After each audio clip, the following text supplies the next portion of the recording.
The character of any society is determined less by what it is actually like than by the picture it has of itself and of what it aspires to be. From this point of view, American society of the 1920s was largely middle class.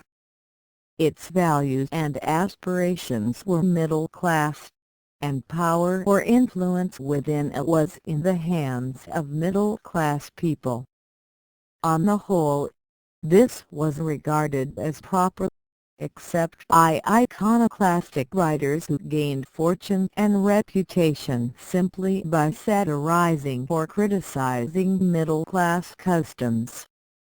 To be sure, even the most vigorous defenders of bourgeois America did not pretend that all Americans were middle class, only the more important ones were. But they did see the country as organized in middle-class terms, and they looked forward to a not remote future in which everyone would be middle class, except for a small, shiftless minority of no importance. To these defenders, and probably also to the shiftless minority, American society was regarded as a ladder of opportunity up which anyone could work his way, on rungs of increased affluence, to the supreme positions of wealth and power near the top. Wealth, power, prestige, and respect were all obtained by the same standard, based on money. This in turn was based on a pervasive emotional insecurity that sought relief in the ownership and control of material possessions. The basis for this may be seen most clearly in the origins of this bourgeois middle class. 1,000 years ago, Europe had a two-class society in which a small upper class of nobles and upper clergy were supported by a great mass of peasants. The nobles defended this world, and the clergy opened the way to the next world, while the peasants provided the food and other material needs for the whole society. All three had security in their social relationships in that they occupied positions of social status that satisfied their psychic needs for companionship, economic security, a foreseeable future, and purpose of their efforts. Members of both classes had little anxiety about loss of these things by any likely outcome of events, and all thus had emotional security. In the course of the medieval period, chiefly in the 12th and 13th centuries, this simple two-class society was modified by the intrusion of a small, but distinctly different, new class between them. Because this new class was between, we call it middle class, just as we call it bourgeois after bourg meaning town from the fact that it resided in towns, a new kind of social aggregate. The two older, established, classes were almost completely rural and intimately associated with the land, economically, socially, and spiritually. The permanence of the land and the intimate connection of the land with the most basic of human needs, especially food, amplified the emotional security associated with the older classes. The new middle class of bourgeoisie who grew up between the two older classes had none of these things. They were commercial peoples concerned with exchange of goods, mostly luxury goods, in a society where all their prospective customers already had the basic necessities of life provided by their status. The new middle class had no status in a society based on status, They had no security or permanence in a society that placed the highest value on these qualities. They had no law, since medieval law was largely past customs, and their activities were not customary ones in a society that highly valued law. The flow of the necessities of life, notably food, to the new town dwellers was precarious, so that some of their earliest and most emphatic actions were taken to ensure the flow of such goods from the surrounding country to the town. All the things the bourgeois did were new things, all were precarious and insecure, and their whole lives were lived without the status, permanence, and security the society of the day most highly valued. The risks and rewards of commercial enterprise, well reflected in the fluctuating fortunes of figures such as Antonio in The Merchant of Venice, were extreme. A single venture could ruin a merchant or make him rich.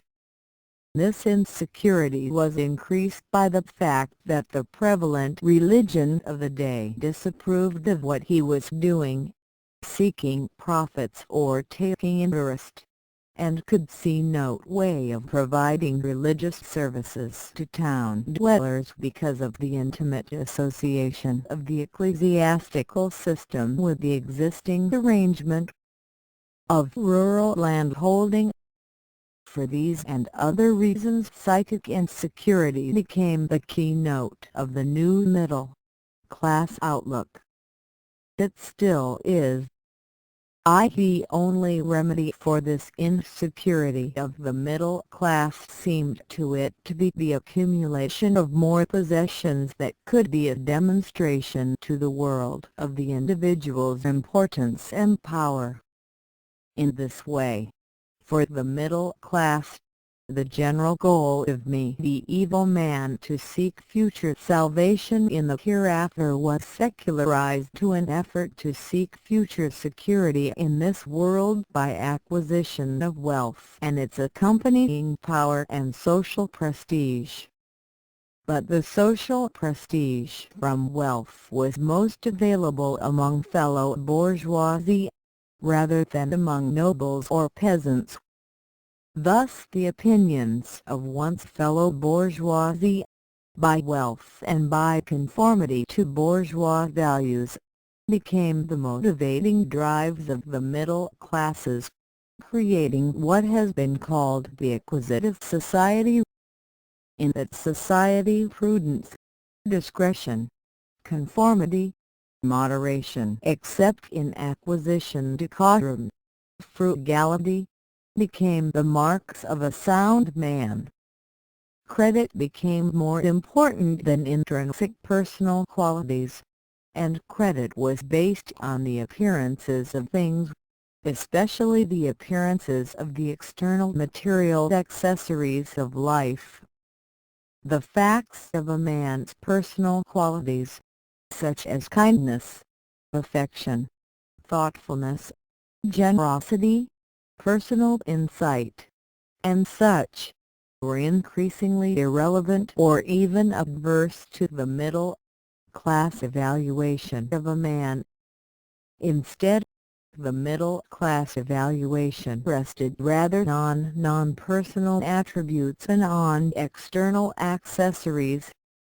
Where personal qualities were admired, they were those that contributed to acquisition, often qualities opposed to the established values of the Christian outlook, such as love, charity, generosity, gentleness, or unselfishness. These middle-class qualities included decisiveness, selfishness, impersonality, ruthless energy, and insatiable ambition. As the middle classes and their commercialization of all human relationships spread through Western society in the centuries from the 12th to the 20th, they largely modified and, to some extent, reversed the values of Western society earlier. In some cases, the old values, such as future preference or self-discipline, remained, but were redirected. Future preference ceased to be transcendental in its aim, and became secularized. Self-discipline ceased to seek spirituality by restraining sensuality, and instead sought material acquisition. In general, the new middle-class outlook had a considerable religious basis, but it was the religion of the medieval heresies and of Puritanism rather than the religion of Roman Christianity. This complex outlook that we call middle class or bourgeois is, of course, the chief basis of our world today. Western society is the richest and most powerful society that has ever existed, largely because it has been impelled forward along these lines, beyond the rational degree necessary to satisfy human needs, by the irrational drive for achievement in terms of material ambitions. To be sure, Western society always had other kinds of people, and the majority of the people in Western society probably had other outlooks and values, but it was middle-class urgency that pushed modern developments in the direction they took. There were always in our society dreamers and truth-seekers and tinkerers. They, as poets, scientists, and engineers, thought up innovations which the middle classes adopted and exploited if they seemed likely to be profit-producing. Middle-class self-discipline and future preference provided the savings and investment without which any innovation, no matter how appealing in theory, would be set aside and neglected. But the innovations that could attract middle-class approval and exploitation were the ones that made our world today so different from the world of our grandparents and ancestors. This middle-class character was imposed most strongly on the United States. In order to identify it and to discuss a very complex pattern of outlooks and values, we shall try to summarize it. At its basis is psychic insecurity founded on lack of secure social status. The cure for such insecurity became insatiable material acquisition.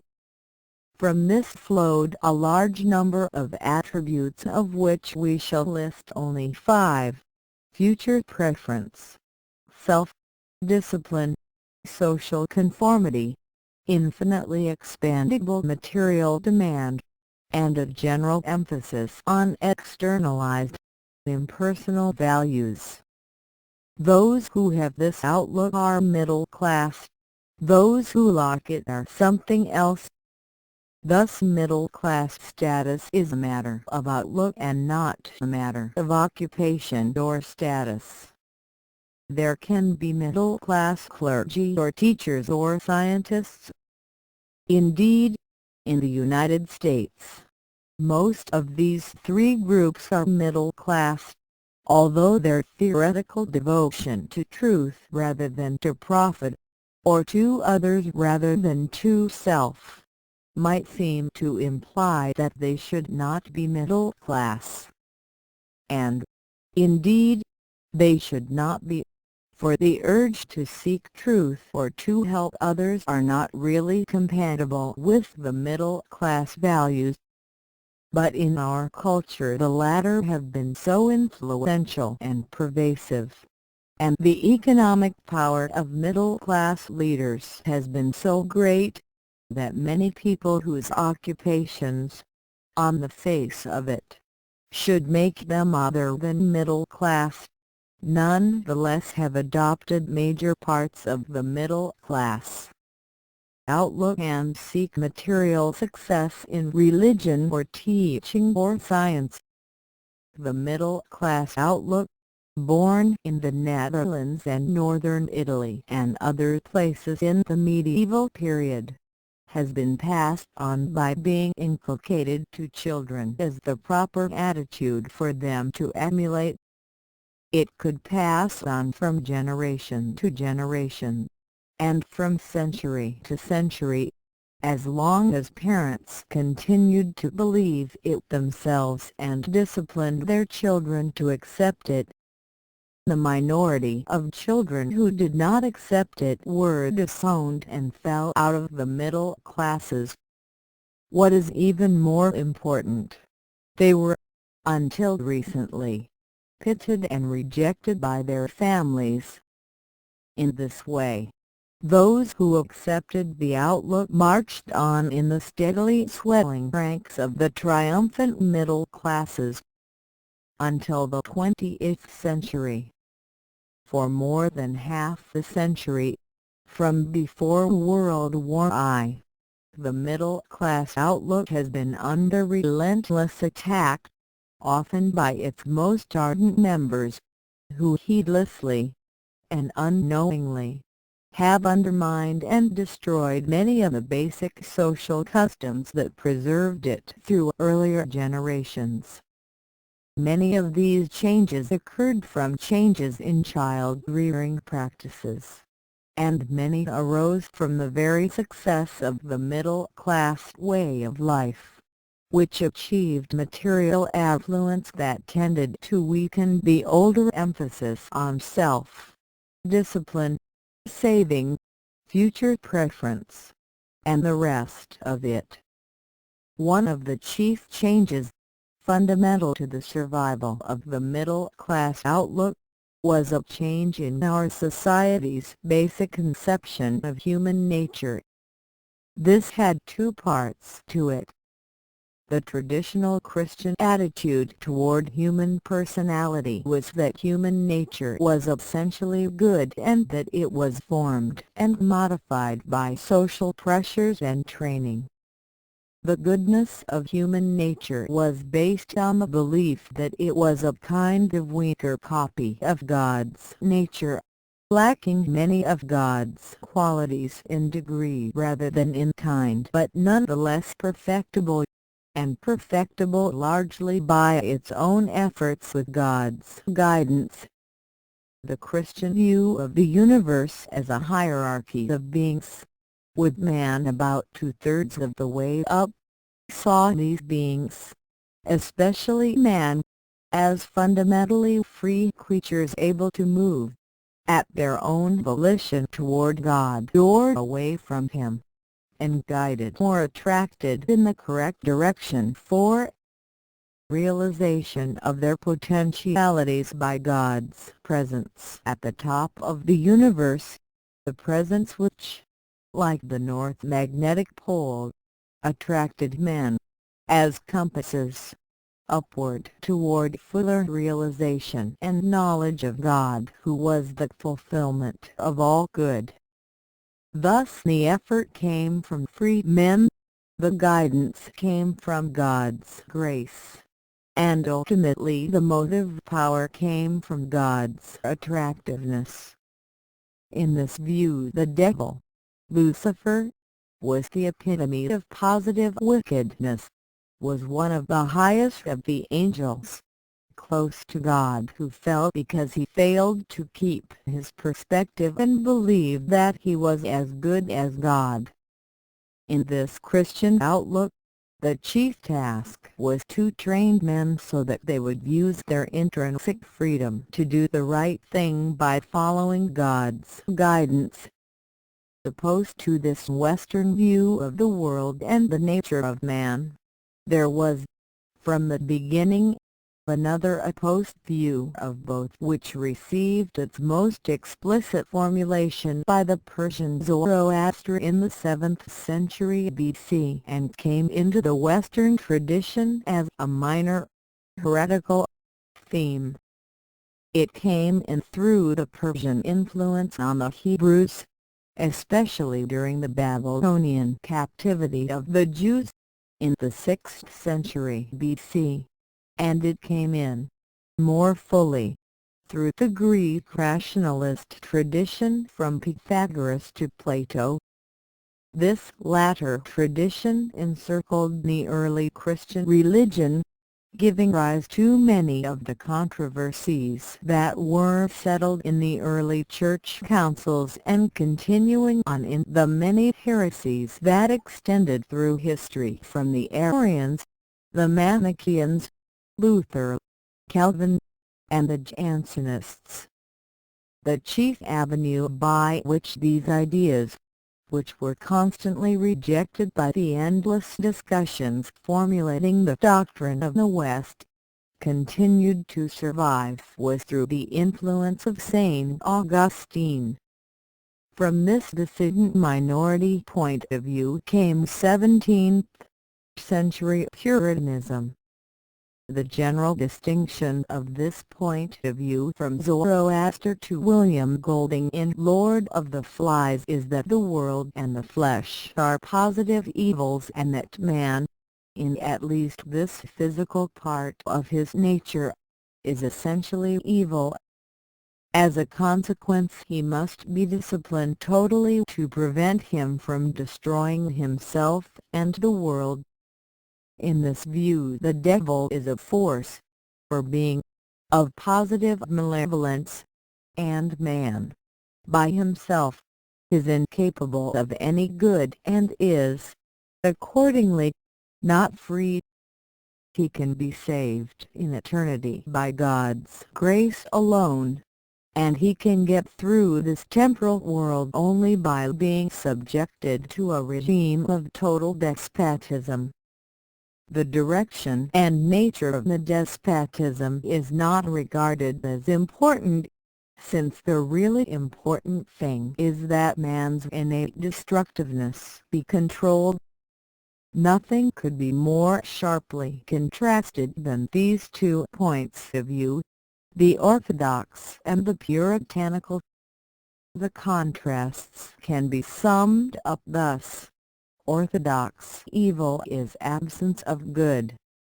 Man is basically good. Man is free. Man can contribute to his salvation by good works.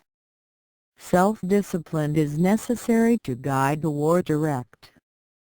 Truth is found from experience and revelation, interpreted by tradition. Puritan evil is positive entity. Man is basically evil. Man is a slave of his nature. Man can be saved only by God. Discipline must be external and total. Truth is found by rational deduction from revelation. The Puritan point of view, which had been struggling to take over Western civilization for its first 1,000 years or more, almost did so in the 17th century. It was represented to varying degrees in the work and agitations of Luther, Calvin, Thomas Hobbes, Cornelius Jansen, Augustine Hughes, 1640, Antoine Arnauld, 1612–1694, Blaise Pascal, and others. In general, this point of view believed that the truth was to be found by rational deduction from a few basic revealed truths, in the way that Euclid's geometry and Descartes' analytical geometry were based on rational deduction from a few self-evident axioms. The result was a largely deterministic human situation, in sharp contrast with the orthodox point of view, still represented in the Anglican and Roman churches, which saw man as largely free in a universe whose rules were to be found most readily by tradition and the general consensus.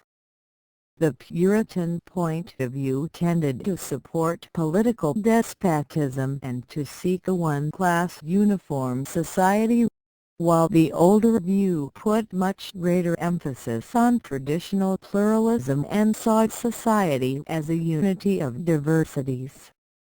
The newer idea led directly to mercantilism, which regarded political, economic life as a struggle to the death in a world where there was not sufficient wealth or space for different groups. To them, wealth was limited to a fixed amount in the world as a whole, and one man's gain was someone else's loss. That meant that the basic struggles of this world were irreconcilable and must be fought to a finish. This was part of the Puritan belief that nature was evil and that a state of nature was a jungle of violent conflicts.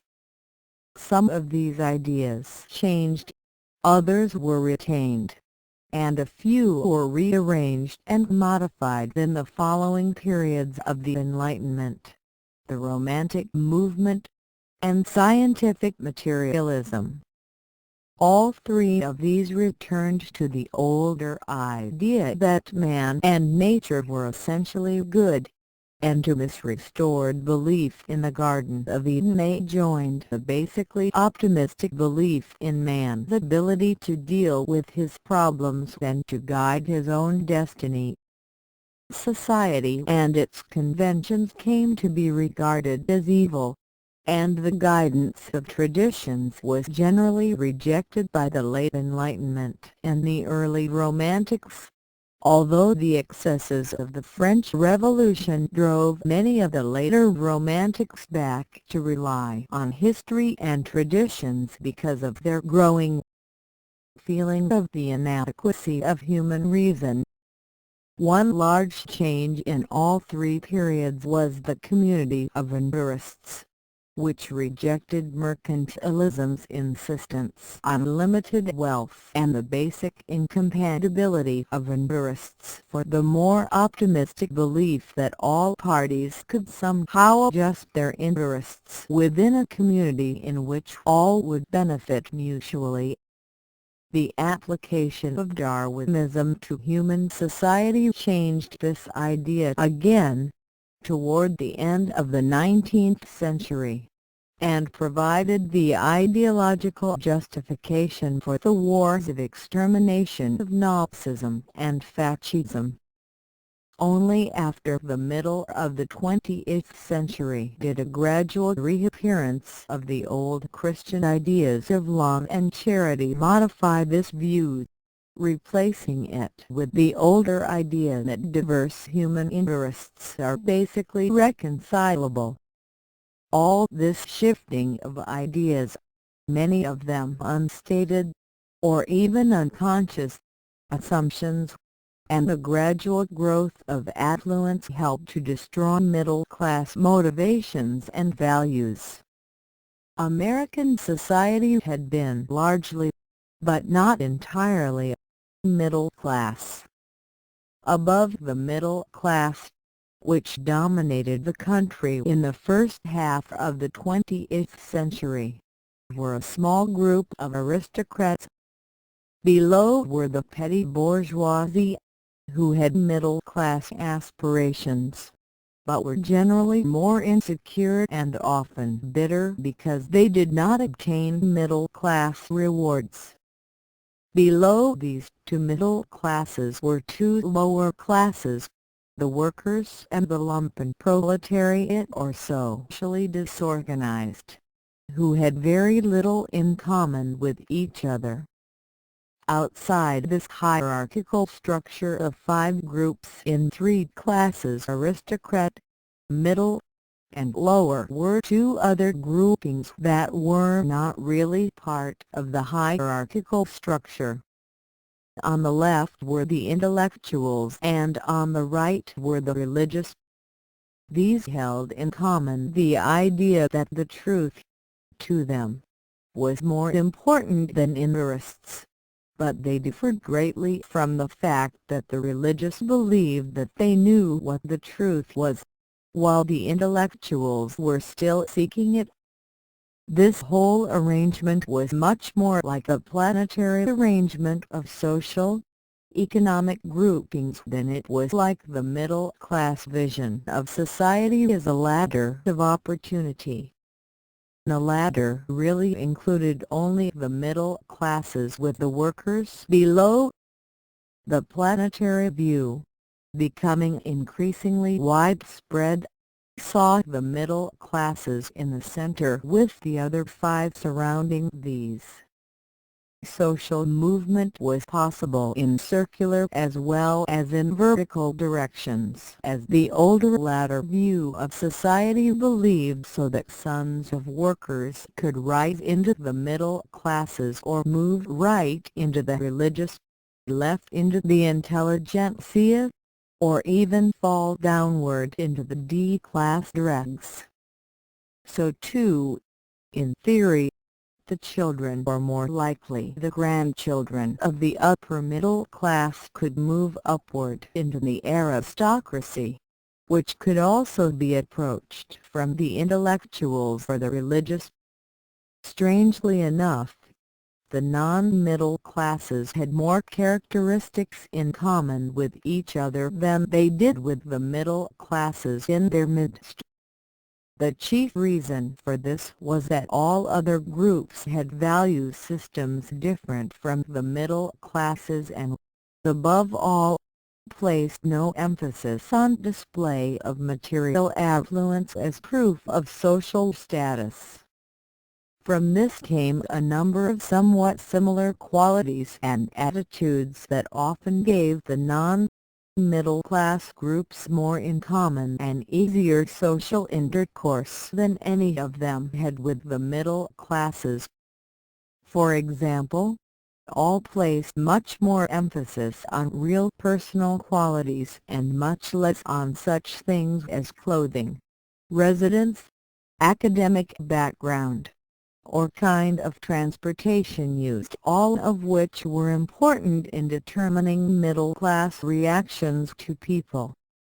In a sense, all were more sincere, personally more secure, not the lumpen proletariat, and less hypocritical than the middle class, and accordingly were much more inclined to judge any new acquaintance on his merits. Moreover, the middle classes, in order to provide their children with middle-class advantages, had few children, while the other groups placed little restriction on family size except for some intellectuals. Thus aristocrats, religious, workers, the D-class, and many intellectuals had large families, while only the uppermost and most securely established middle-class families, as part of the transition to aristocracy, had larger families. Ideas of morality also tended to set the middle classes off from most of the others. The latter tended to regard morality in terms of honesty and integrity of character, while the middle classes based it on actions, especially sexual actions. Even the religious based sin to some extent on purpose, attitude, and mental context of the act rather than on the act itself, and did not restrict morality as narrowly to sexual behavior as did the middle classes. However, the middle-class influence has been so pervasive in the modern world that many of the other groups fell under its influence to the extent that the word morality, by the early 20th century, came to mean sex. The Jansenist influence in American Roman Catholicism, for example, is so strong that sins concerning sex are widely regarded by Catholics as the worst of sins, in spite of the fact that Catholic doctrine continues to regard pride as the worst sin and sexual sins as much less important as Dante did. At any rate, sex was generally regarded with greater indulgence by aristocrats, workers, intellectuals, or the D-class than by the middle classes or the more puritanical religious. In America, as elsewhere, aristocracy represents money and position grown old, and is organized in terms of families rather than of individuals. Traditionally it was made up of those whose families had had money, position, and social prestige for so long that they never had to think about these and, above all, never had to impress any other person with the fact that they had them. They accepted these attributes of family membership as a right and an obligation. Since they had no idea that these could be lost, they had a basic psychological security, similar to that of the religious and workers. Thus, like these other two, they were self-assured, natural, but distant. Their manners were gracious but impersonal. Their chief characteristic was the assumption that their family position had obligations. This noblesse oblige led them to participate in school sports even if they lacked obvious talent to serve their university, usually the family tradition, in any helpful way, such as fundraising to serve their church in a similar way, and to offer their services to their local community, their state, and their country as an obligation. They often scandalized their middle-class acquaintances by their unconventionality and social informality, greeting workers, recent immigrants, or even outcasts by their given names, arriving at evening meetings in tweeds, or traveling in cheap, small cars to formal weddings. The kind of a car a person drove was, until very recently, one of the best guides to middle-class status, since a car to the middle classes was a status symbol, while to the other classes it was a means of getting somewhere. Oversized Oldsmobiles, Cadillacs, Lincoln Continentals are still middle-class cars, but in recent years, with the weakening of the middle-class outlook, almost anyone might be found driving a Volkswagen. Another good evidence of class may be seen in the treatment given to servants or those who work in one's home. The lower classes treat these as equals, the middle classes treat them as inferiors, while aristocrats treat them as equals or even superiors. On the whole, the number of aristocratic families in the United States is very few, with a couple in each of the older states, especially New England, and in the older areas of the South such as Charleston or Natchez, Mississippi, with the chief concentrations in the small towns around Boston and in the Hudson River Valley. Mrs. Eleanor Roosevelt would be an example. The somewhat larger group of semi-aristocrats consist of those like the Lodges, Rockefellers, or Kennedys, who are not yet completely aristocratic either because they are not, in generations, far enough removed from money-making, or because of the persistence of a commercial or business tradition in the family. But these are aristocrats in the sense that they have accepted the family obligation of service to the community. The significance of this aristocratic tradition may be seen in Massachusetts politics. There 2 decades ago, the governorship and both senatorial seats were held by a Bradford, a Saltonstall, and a Lodge, while in 1964 2 of these positions were held by Endicott Peabody and Leverett Saltonstall. The working class in the United States is much smaller than we might assume. since most American workers are seeking to rise socially, to help their children to rise socially, and are considerably concerned with status symbols. Such people, even if laborers, are not working class, but are rather petty bourgeoisie. The real working class are rather relaxed, have present rather than future preference, generally worry very little about their status in the eyes of the world, enjoy their ordinary lives, including food, sex, and leisure, and have little desire to change their jobs or positions. They are generally relaxed, have a taste for broad humor, are natural, direct, and friendly, without large basic insecurities of personality. The World Depression, by destroying their jobs and economic security, much reduced this group, which was always proportionately smaller in America, the land of aspiration for everyone, than in Europe. The second most numerous group in the United States is the petty bourgeoisie, including millions of persons who regard themselves as middle class and are under all the middle class anxieties and pressures, but often earn less money than unionized laborers.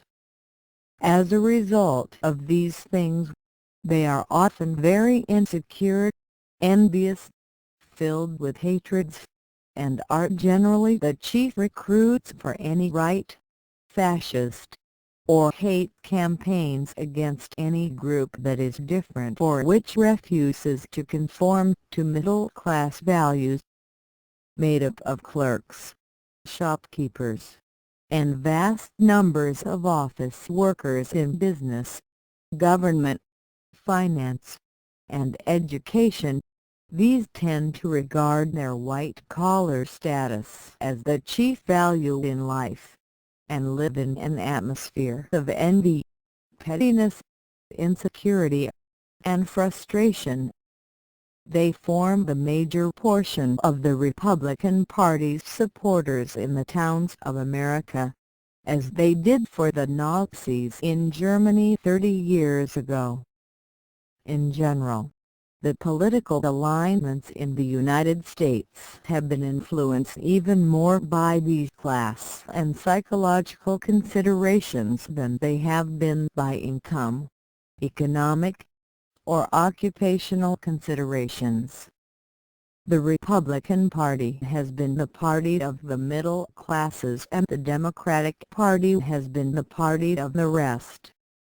In general, aristocrats have tended to move toward the Democrats, while semi-aristocrats often remain Republican with their middle-class parents or grandparents except where historical circumstance, chiefly in New England, the Middle West, and the South, where Civil War memories remained green, operated.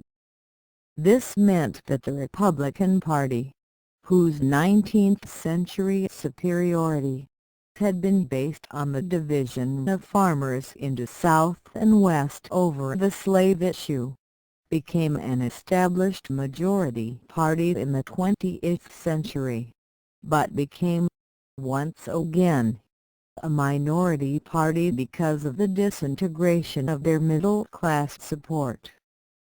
Following the 1945, even in the period of middle-class dominance, the Republicans had lost control of the federal government because of the narrowly plutocratic control of the party that split it in 1912 and alienated most of the rest of the country in 1932.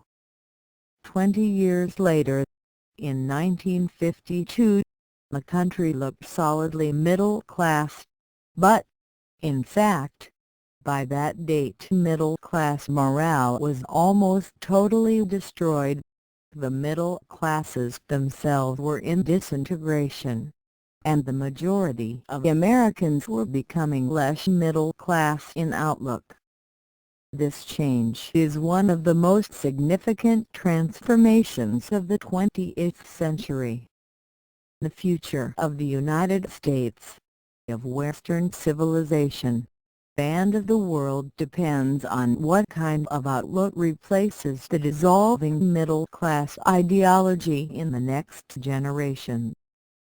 The weakening of this middle-class ideology was a chief cause of the panic of the middle classes, and especially of the petty bourgeoisie, in the Eisenhower era. The general himself was repelled by the right, whose impetus had been a chief element but far from the most important element in his election, although the lower middle-class groups had preferred Senator Taft as their leader.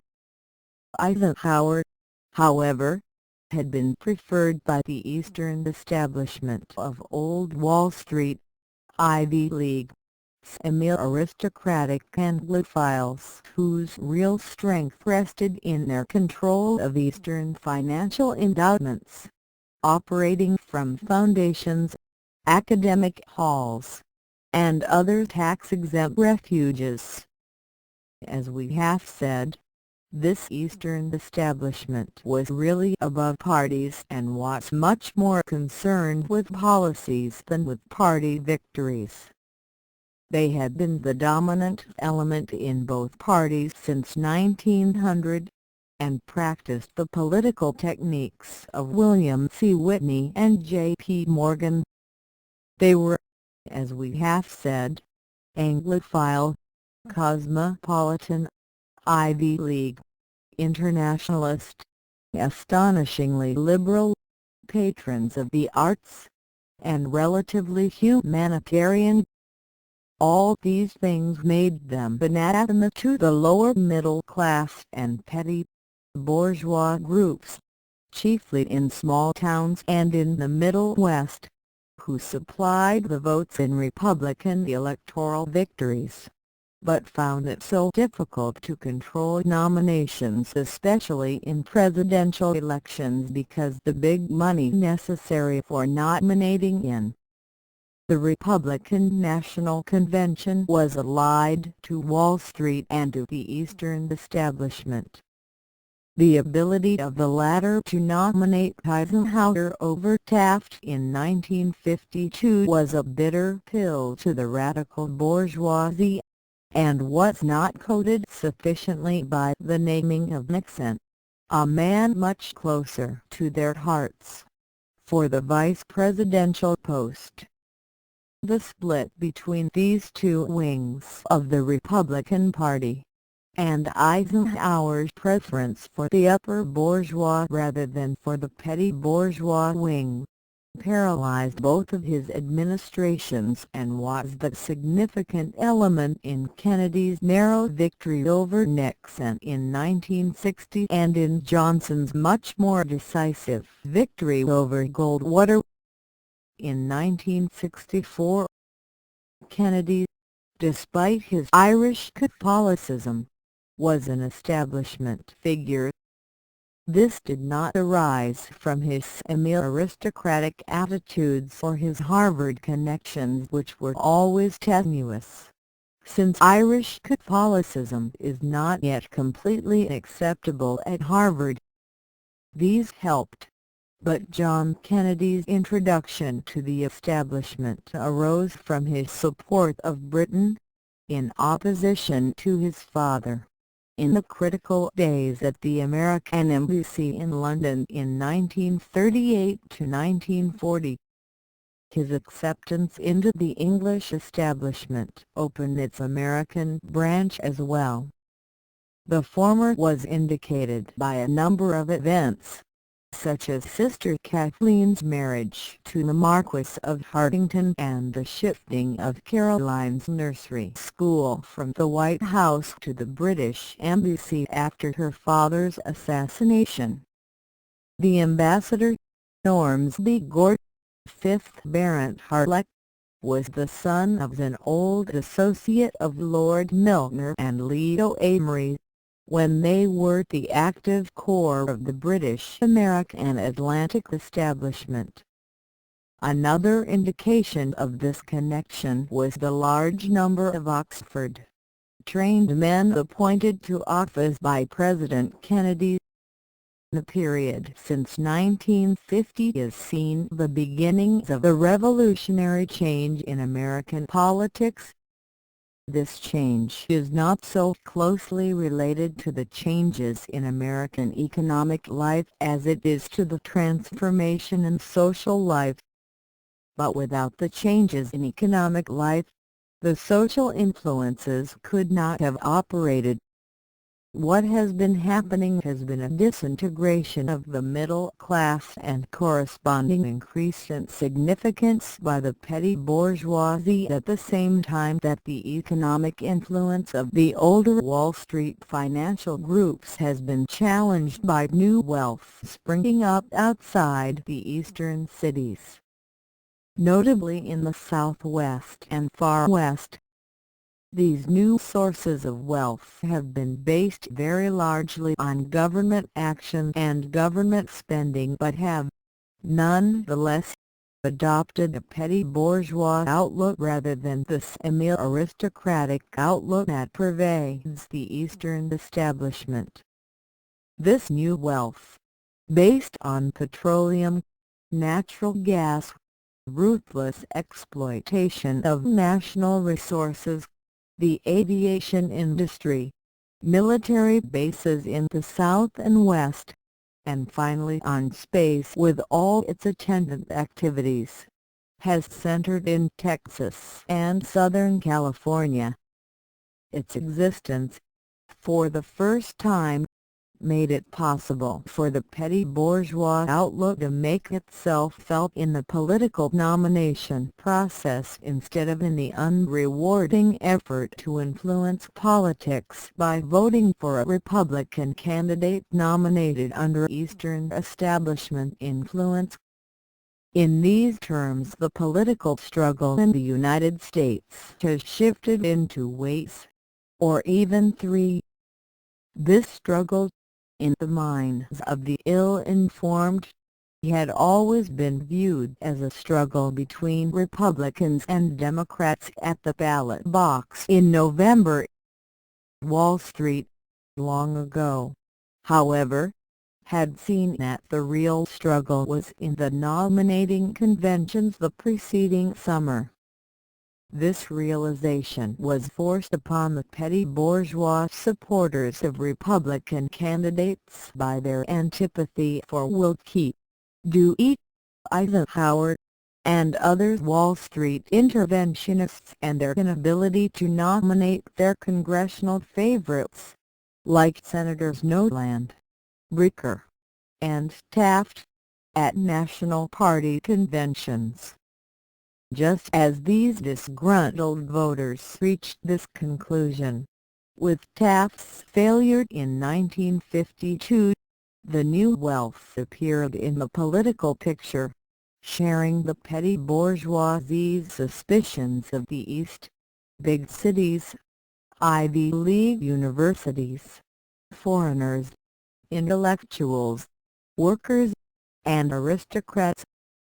By the 1964 election, the major political issue in the country was the financial struggle behind the scenes between the old wealth, civilized and cultured in foundations, and the new wealth, the rural and uninformed, arising from the flowing profits of government-dependent corporations in the Southwest and West. At issue here was the whole future face of America, for the older wealth stood for values and aims close to the Western traditions of diversity, while the newer wealth stood for the narrow and fear-racked aims of petty bourgeois insecurity and egocentricity. The nominal issues between them, such as that between internationalism and unilateral isolationism, which its supporters preferred to rename nationalism, were less fundamental than they seemed. for the real issue was the control of the federal government's tremendous power to influence the future of America by spending of government funds. The petty bourgeois and new wealth groups wanted to continue that spending into the industrial military complex, such as defense and space, while the older wealth and non-bourgeois groups wanted to direct it toward social diversity and social amelioration for the aged and the young, for education, for social outcasts, and for protecting national resources for future use. The outcome of this struggle, which still goes on, is one in which civilized people can afford to be optimistic. For the newer wealth is unbelievably misinformed. In their growing concern to control political nominations, they ignored the even greater need to win elections. They did not realize that the disintegration of the middle classes, chiefly from the abandonment of the middle-class outlook, was creating an American electorate that would never elect any candidate the newer wealth would care to nominate. As part of this lack of vision, the new the Earth and its petty bourgeois supporters ignored the well-established principle that a national candidate must have a national appeal and that this is obtained best by a candidate close to the center. In American politics we have several parties included under the blanket words Democratic and Republican. In oversimplified terms, as I have said, the Republicans were the party of the middle classes, and the Democrats were the party of the fringes. Both of these were subdivided, each with a congressional and a national party wing. The Republican Congressional Party representing localism was much farther to the right than the National Republican Party, and as such was closer to the petty bourgeois than to the upper middle class outlook. The Democratic Congressional Party was much more clearly of the fringes and minorities and thus often further to the left than the Democratic National Party. The party machinery in each case was in congressional party control during the intervals between the quadrennial presidential elections. But, in order to win these elections, each had to call into existence, in presidential election years, its shadowy national party. This meant that the Republicans had to appear to move to the left, closer to the center, while the Democrats had also to move from the fringes toward the center, usually by moving to the right. As a result, the national parties and their presidential candidates, with the Eastern establishment assiduously fostering the process behind the scenes, moved closer together and nearly met in the center with almost identical candidates and platforms, although the process was concealed, as much as possible, by the revival of obsolescent or meaningless war cries and slogans often going back to the Civil War. As soon as the presidential election was over, the two national parties vanished, and party controls fell back into the hands of the congressional parties, leaving the newly elected president in a precarious position between the two congressional parties, neither of which was very close to the brief national coalition that had elected him.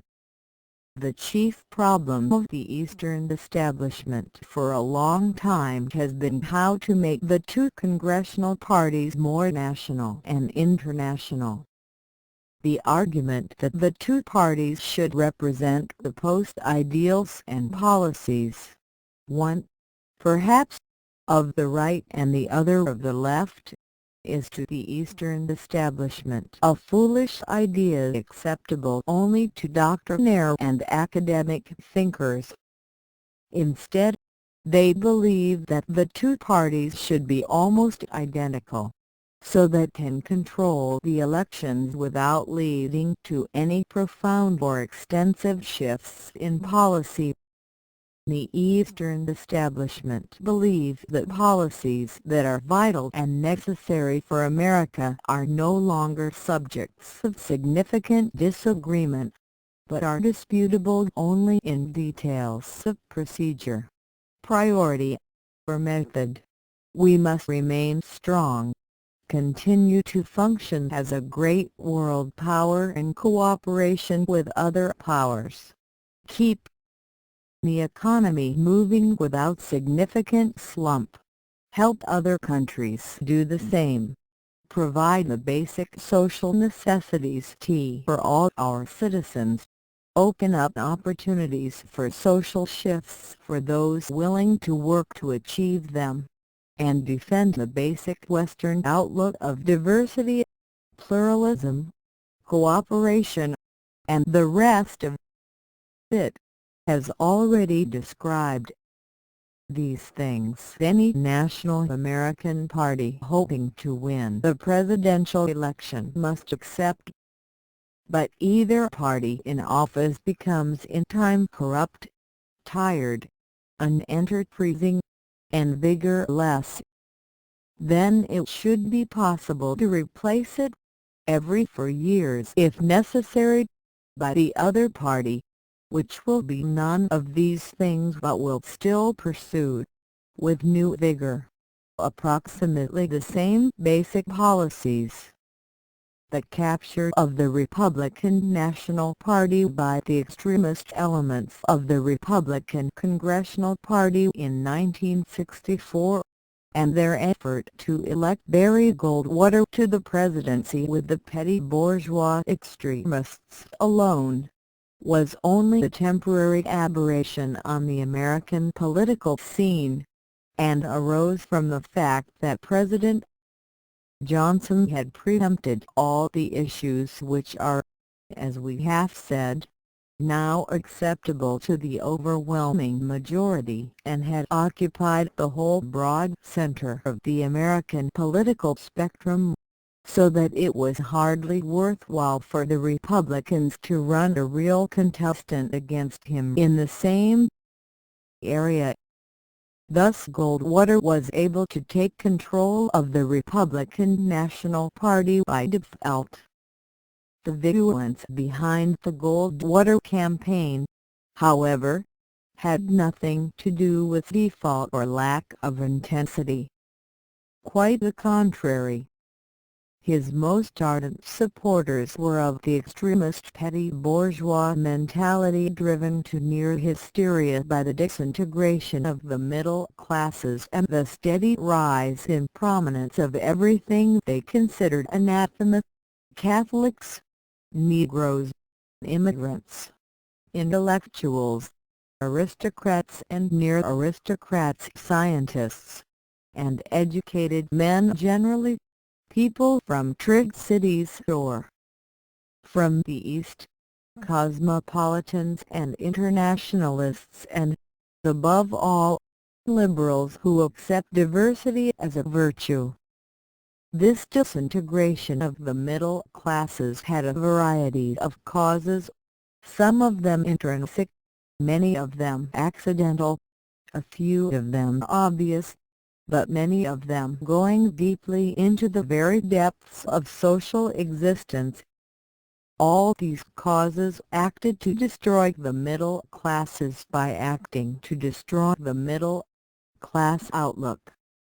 And this outlook was destroyed by adult middle-class persons abandoning it and by a failure or inability of parents to pass it on to their children. Moreover, this failure was largely restricted to the middle class itself and not to the petty bourgeoisie lower middle class which, if anything, was clinging to its particular version of the middle-class outlook more tenaciously and was passing it on to its offspring in an even more intensified form. What I am saying here is that the disintegration of the middle class arose from a failure to transfer its outlook to its children. This failure was thus a deliberate failure of education, and may seem, at first glance, to be all the more surprising, since our education system has been, consciously or unconsciously, organized as a mechanism for indoctrination of the young in secularism, socialism and internationalism, not traditional middle-class ideology. In fact, rather surprisingly, it would appear that our educational system, unlike those of continental Europe, has been more concerned with indoctrination of middle-class outlook than with teaching patriotism or nationalism. As a reflection of this, it has been more concerned with instilling attitudes and behavior than with intellectual training. In view of the fact that the American ideals of the 1920s were as much middle class as patriotic, with the so-called American way of life identified rather with the American economic and social system than with the American political system, and the fact that a majority of school children were not from middle-class families, it is not surprising that the educational system was devoted to training in the middle-class outlook. Children of racial, religious, national, and class minorities all passed through the same system and received the middle-class formative process, with, it must be recognized, incomplete success in many cases. This refers to the public schools, but the Roman Catholic school system, especially on its upper levels, was doing the same things. The large number of Catholic men's colleges in the country, especially those operated by the Jesuits, had as their basic, if often unrecognized, aim the desire to transform the sons of working class, and often of immigrant, origins into middle-class people in professional occupations, chiefly law, medicine, business, and teaching. On the whole, this system is now becoming less and less successful in turning out middle-class people, especially from its upper educational levels. This failure can be attributed to a failure of the system itself. As we shall see in a moment, this failure occurred chiefly within the middle-class family, a not unexpected situation, since outlook is still determined rather by reaction to family conditions than by submission to a formal educational process. Much of the disintegration of the middle-class outlook can be traced to a weakening of its chief aspects, such as future preference, intense self-discipline and, to a lesser degree, to a decreasing emphasis on infinitely expandable material demand and on the importance of middle-class status symbols. Only a few of the factors that have influenced these changes can be mentioned here. The chief external factor in the destruction of the middle-class outlook has been the relentless attack upon it in literature and drama through most of the 20th century. In fact, it is difficult to find works that defended this outlook or even assumed it to be true, as was frequent in the 19th century.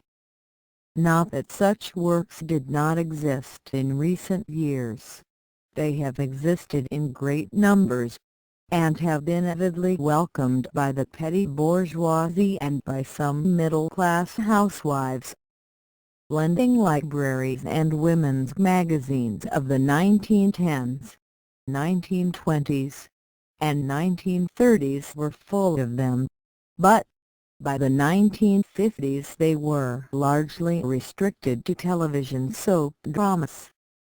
Even those writers who explicitly accepted the middle-class ideology, like Booth Tarkington, Ben Ames Williams, Sloane Wilson, or John O'Hara, tended to portray middle-class life as a horror of false values, hypocrisy, meaningless effort, and insecurity. In Alice Adams, for example, Tarkington portrayed a lower-middle-class girl, filled with hypocrisy and materialistic values, desperately seeking a husband who would provide her with the higher social status for which she yearned. In the earlier period, even down to 1940, literature's attack on the middle-class outlook was direct and brutal, from such works as Upton Sinclair's The Jungle or Frank Norris's The Pit, both dealing with the total corruption of personal integrity in the meatpacking and wheat markets. These early assaults were aimed at the commercialization of life under bourgeois influence and were fundamentally reformist in outlook because they assumed that the evils of the system could somehow be removed, perhaps by state intervention. By the 1920s the attack was much more total, and saw the problem in moral terms so fundamental that no remedial action was possible. Only complete rejection of middle-class values could remove the corruption of human life seen by Sinclair Lewis in Babbitt or Main Street. After 1940, writers tended less and less to attack the bourgeois way of life. That job had been done.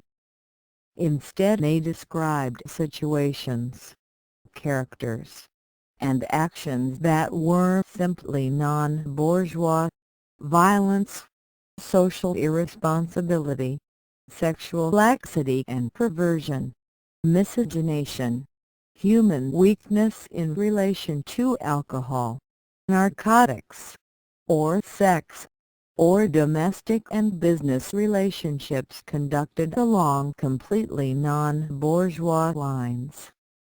Ernest Hemingway, William Faulkner, Erskine Caldwell, John Dos Passos, and a host of lesser writers, many of them embracing the cult of violence, showed the trend. A very popular work like The Lost Weekend could represent the whole group. A few, like Hemingway, found a new moral outlook to replace the middle-class ideology they had abandoned. In Hemingway's case, he shook the dust of upper-middle-class Oak Park, Illinois, off his feet and immersed himself in the tragic sense of life of Spain with its constant demand upon men to demonstrate their virility by incidental activity with women and unflinching courage in facing death. To Hemingway this could be achieved in the bull ring, in African big game hunting, in war or, in a more symbolic way, in prize fighting or crime. The significant point here is that Hemingway's embrace of the outlook of the Pakistani, Peruvian Axis as a token of his rejection of his middle-class background was always recognized by him as a pretense, and, when his virility, in the crudest sense, was gone, he blew out his brains. The literary assault on the bourgeois outlook was directed at all the aspects of it that we have mentioned, at future preference, that self-discipline, at the emphasis on materialistic acquisition, that status symbols. The attack on future preference appeared as a demonstration that the future is never reached. Its argument was that the individual who constantly postpones living from the present with living taken to mean real personal relationships with individuals to a hypothetical future eventually finds that the years have gone by. Death is approaching. He has not yet lived, and is, in most cases, no longer able to do so. If the central figure in such a work has achieved his materialist ambitions, the implication is that these achievements, which look so attractive from a distance, are but encumbrances to the real values of personal living when achieved. This theme, which goes back at least to Charles Dickens's A Christmas Carol or to George Eliot's Silas Marner, continued to be presented into the 20th century. It often took the form, in more recent times, of the rejection of a man's whole life achievement by his sons, his wife, or himself. The more recent form of this attack on future preference has appeared in the existentialist novel and the theatre of the absurd. Existentialism, by its belief that reality and life consists only of the specific, concrete personal experience of a given place and moment, ignores the context of each event and thus isolates it. But an event without context has no cause, meaning, or consequence. It is absurd, as anything is which has no relationship to any context. And such an event, with neither past nor future, can have no connection with tradition or with future preference. This point of view came to saturate 20th century literature so that the original rejection of future preference was expanded into total rejection of time, which Moms portrayed as simply a mechanism for enslaving man and depriving him of the opportunity to experience life. The writings of Thomas Wolfe and, on a higher level, of the early Dos Passos, were devoted to this theme. The bourgeois time clock became a tomb or prison that alienated man from life and left him a cipher, like the appropriately named Mr. Zero in Elmer Price's play The Adding Machine 1923. A similar attack was made on self-discipline. The philosophic basis for this attack was found in an oversimplified Freudianism that regarded all suppression of human impulse as leading to frustration and psychic distortions that made subsequent life unattainable. Thus novel after novel or play after play portrayed the wickedness of the suppression of good, healthy, natural impulse and the salutary consequences of self-indulgence, especially in sex. Adultery and other manifestations of undisciplined sexuality were described in increasingly clinical detail and were generally associated with excessive drinking or other evasions of personal responsibility, as in Hemingway's The Farewell to Arms and the Sun Also Rises, or in John Steinbeck's love affair with personal irresponsibility in Camarero or Tortilla Flat. The total rejection of middle-class values, including time, self-discipline, and material achievement, in favor of a cult of personal violence was to be found in a multitude of literary works from James M. Cain and Raymond Chandler to the more recent antics of James Bond. The result has been a total reversal of middle-class values by presenting as interesting or admirable simple negation of these values by aimless, shiftless, and totally irresponsible people. A similar reversal of values has flooded the market with novels filled with pointless clinical descriptions, presented in obscene language and in fictional form, of swamps of perversions ranging from homosexuality, incest, sadism, and masochism, to cannibalism, necrophilia, and coprophagia. These performances, as the critic Edmund Fuller has said, represent not so much the loss of values as a loss of any conception of the nature of man. Instead of seeing man the way the tradition of the Greeks and of the West regarded him, as a creature midway between animal and God, a little lower than the angels, and thus capable of an infinite variety of experience, these 20th century writers have completed the revolt against the middle classes by moving downward from the late 19th century's view of man as simply a higher animal to their own view of man as lower than any animal would naturally descend. From this has emerged the Puritan view of man, but without the Puritan view of God as a creature of total depravity in a deterministic universe without hope of any redemption.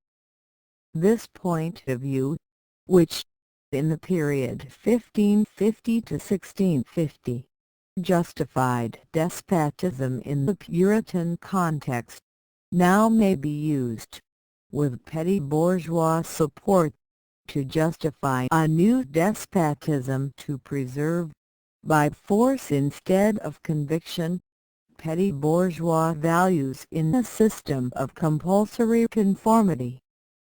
George Orwell's 1984 has given us a picture of this system as Hitler's Germany showed us its practical operation. But in view of the present upsurge of non-bourgeois social groups and social pressures, this possibility becomes decreasingly likely, and Barry Goldwater's defeat in the presidential election of 1964 moved the possibility so far into the future that the steady change in social conditions makes it remote indeed. The destruction of the middle classes by the destruction of the middle class outlook was brought about to a much greater degree by internal than by external forces. And the most significant of these influences have been operating within the middle class family. One of the most obvious of these has been the growing affluence of American society, which removed the pressure of want from the childbearing process. The child who grows up in affluence is more difficult to instill with the frustrations and drives that were so basic in the middle-class outlook. For generations, even in fairly rich families, this indoctrination had continued because of continued emphasis on thrift and restraints on consumption.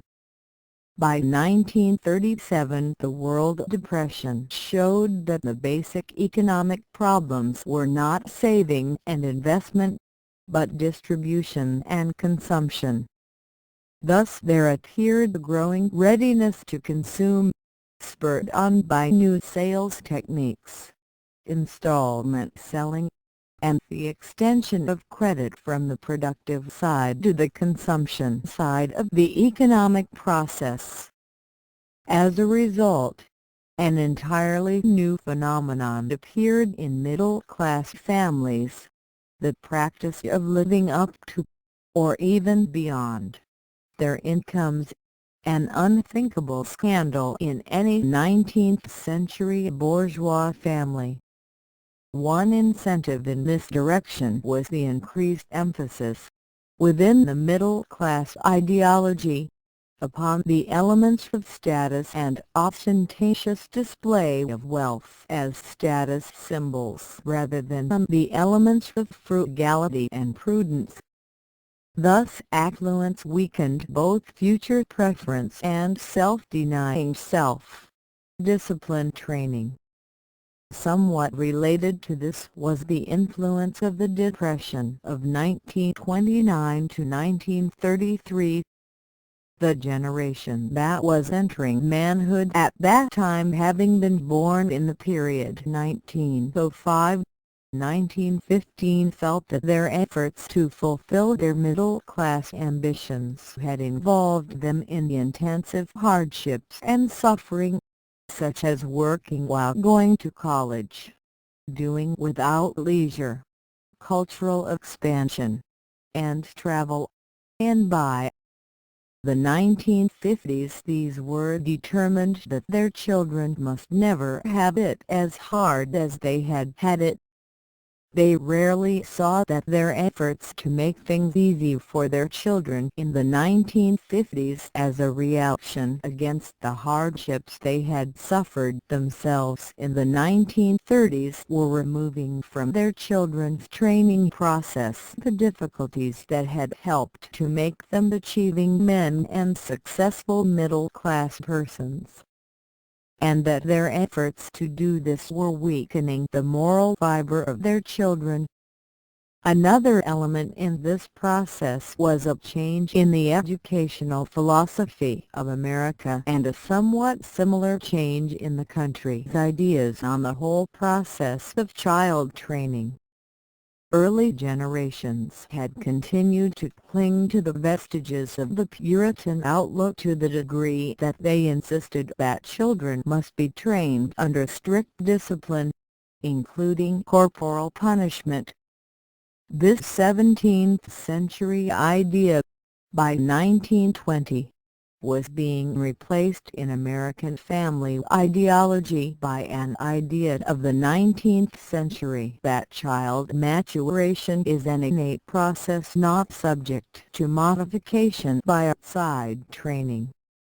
In educational theory, this erroneous idea went back to the Emile of Jean-Jacques Rousseau 1762, which idealized the state of nature as equivalent to the Garden of Eden, and believed that education must consist in leaving the youth completely free so that his innate goodness could emerge and reveal itself.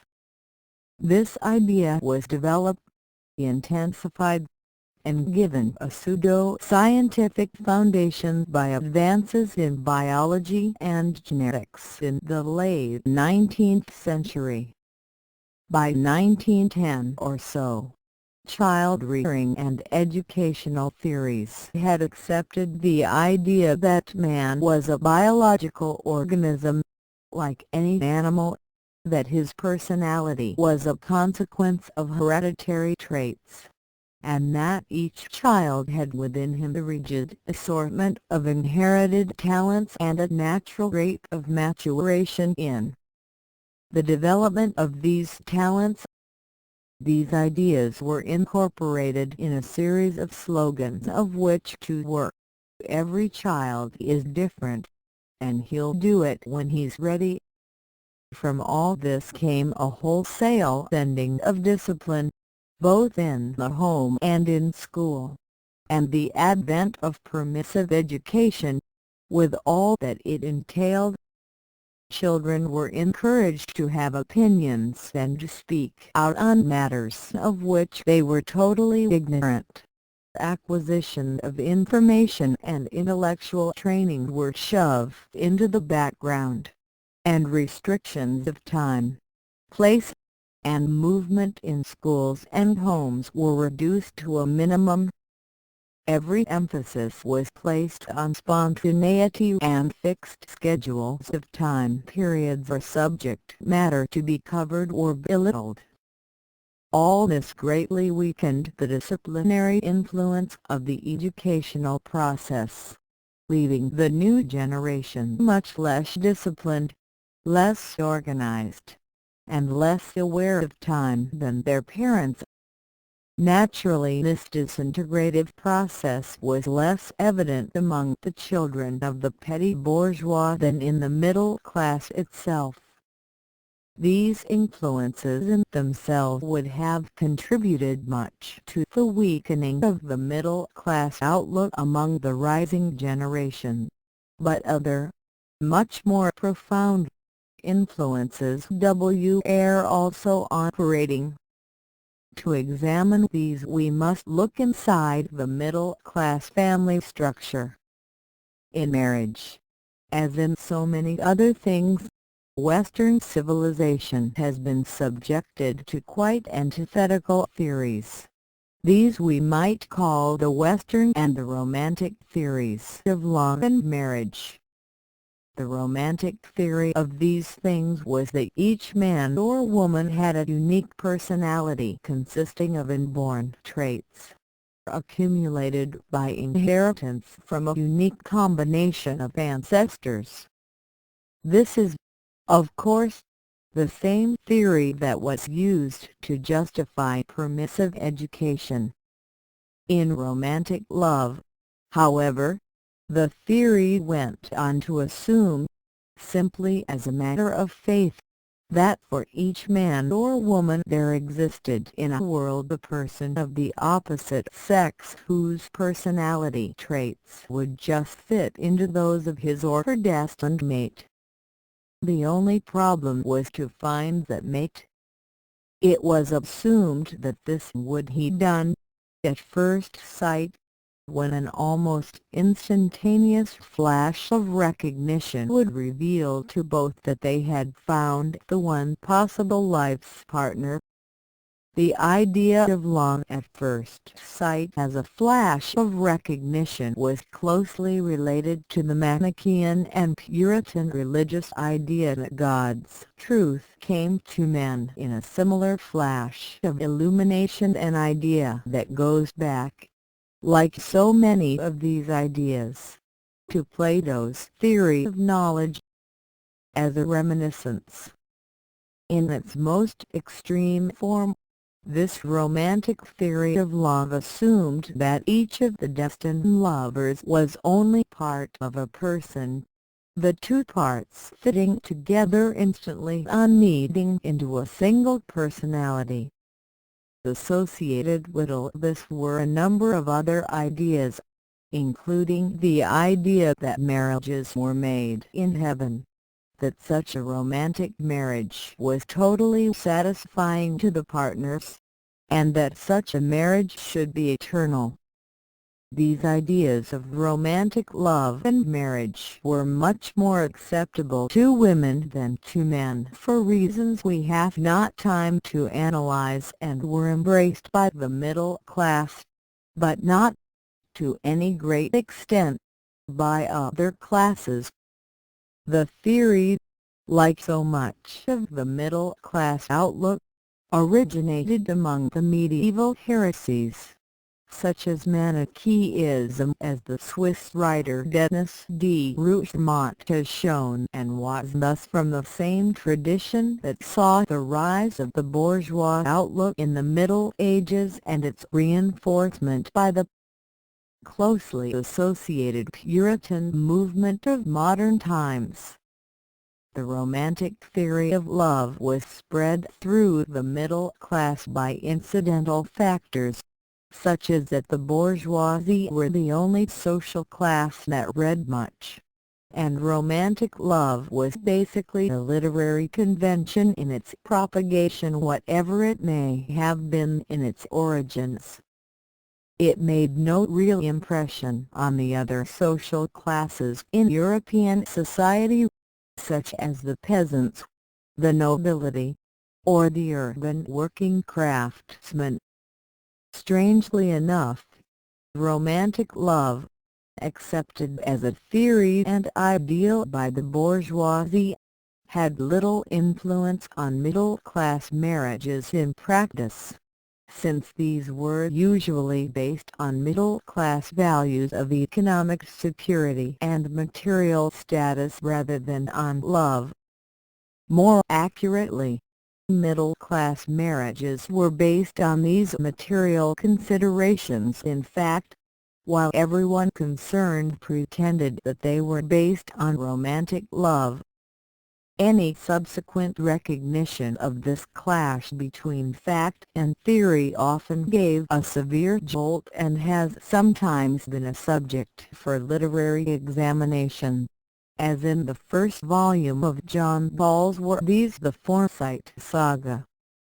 Opposed to this romantic theory of love and marriage, and almost equally opposed to the bourgeois practice of sensible marriage, was what we may call the Western idea of love and marriage. This assumes that personalities are dynamic and flexible things formed largely by experiences in the past. Love and marriage between such personalities are, like everything in the Western outlook, diverse, imperfect, adjustable, creative, cooperative, and changeable. The Western idea assumes that a couple come together for many reasons: sex, loneliness, common interests, similar background, economic and social cooperation, reciprocal admiration of character traits, and other reasons. It further assumes that their whole relationship will be a slow process of getting to know each other and of mutual adjustment, a process that may never end. The need for constant adjustment shows the Western recognition that nothing, even love, is fine or perfect. This is also shown by recognition that love and marriage are never total and all-absorbing, that each partner remains an independent personality with the right to an independent life. This is found throughout the Western tradition and goes back to the Christian belief that each person is a separate soul with its own, ultimately separate, fate. Thus there appeared in Western society at least three kinds of marriage, which we may call romantic, bourgeois, and Western. The last, without being much discussed except in modern books on love and marriage, is probably the most numerous of the three, and the other two, if they prove successful, do so by gradually developing into this third kind. Romantic marriage, based on the shock of recognition, has in fact come to be based very largely on sexual attraction, since this is the chief form that love at first sight can't take. Such marriages often fail, since even sex requires practice and mutual adjustment and is too momentary a human relationship to sustain a permanent union unless many other common interests accumulate around it.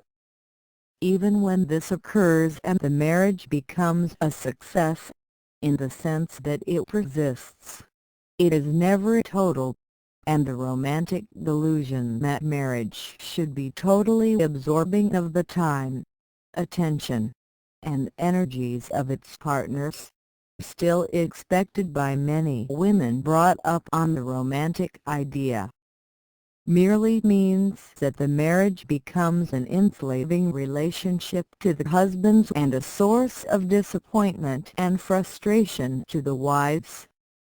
Middle-class marriage, in fact, was not romantic, for, in the middle class, marriage, like everything else, was subject to the middle-class system of values.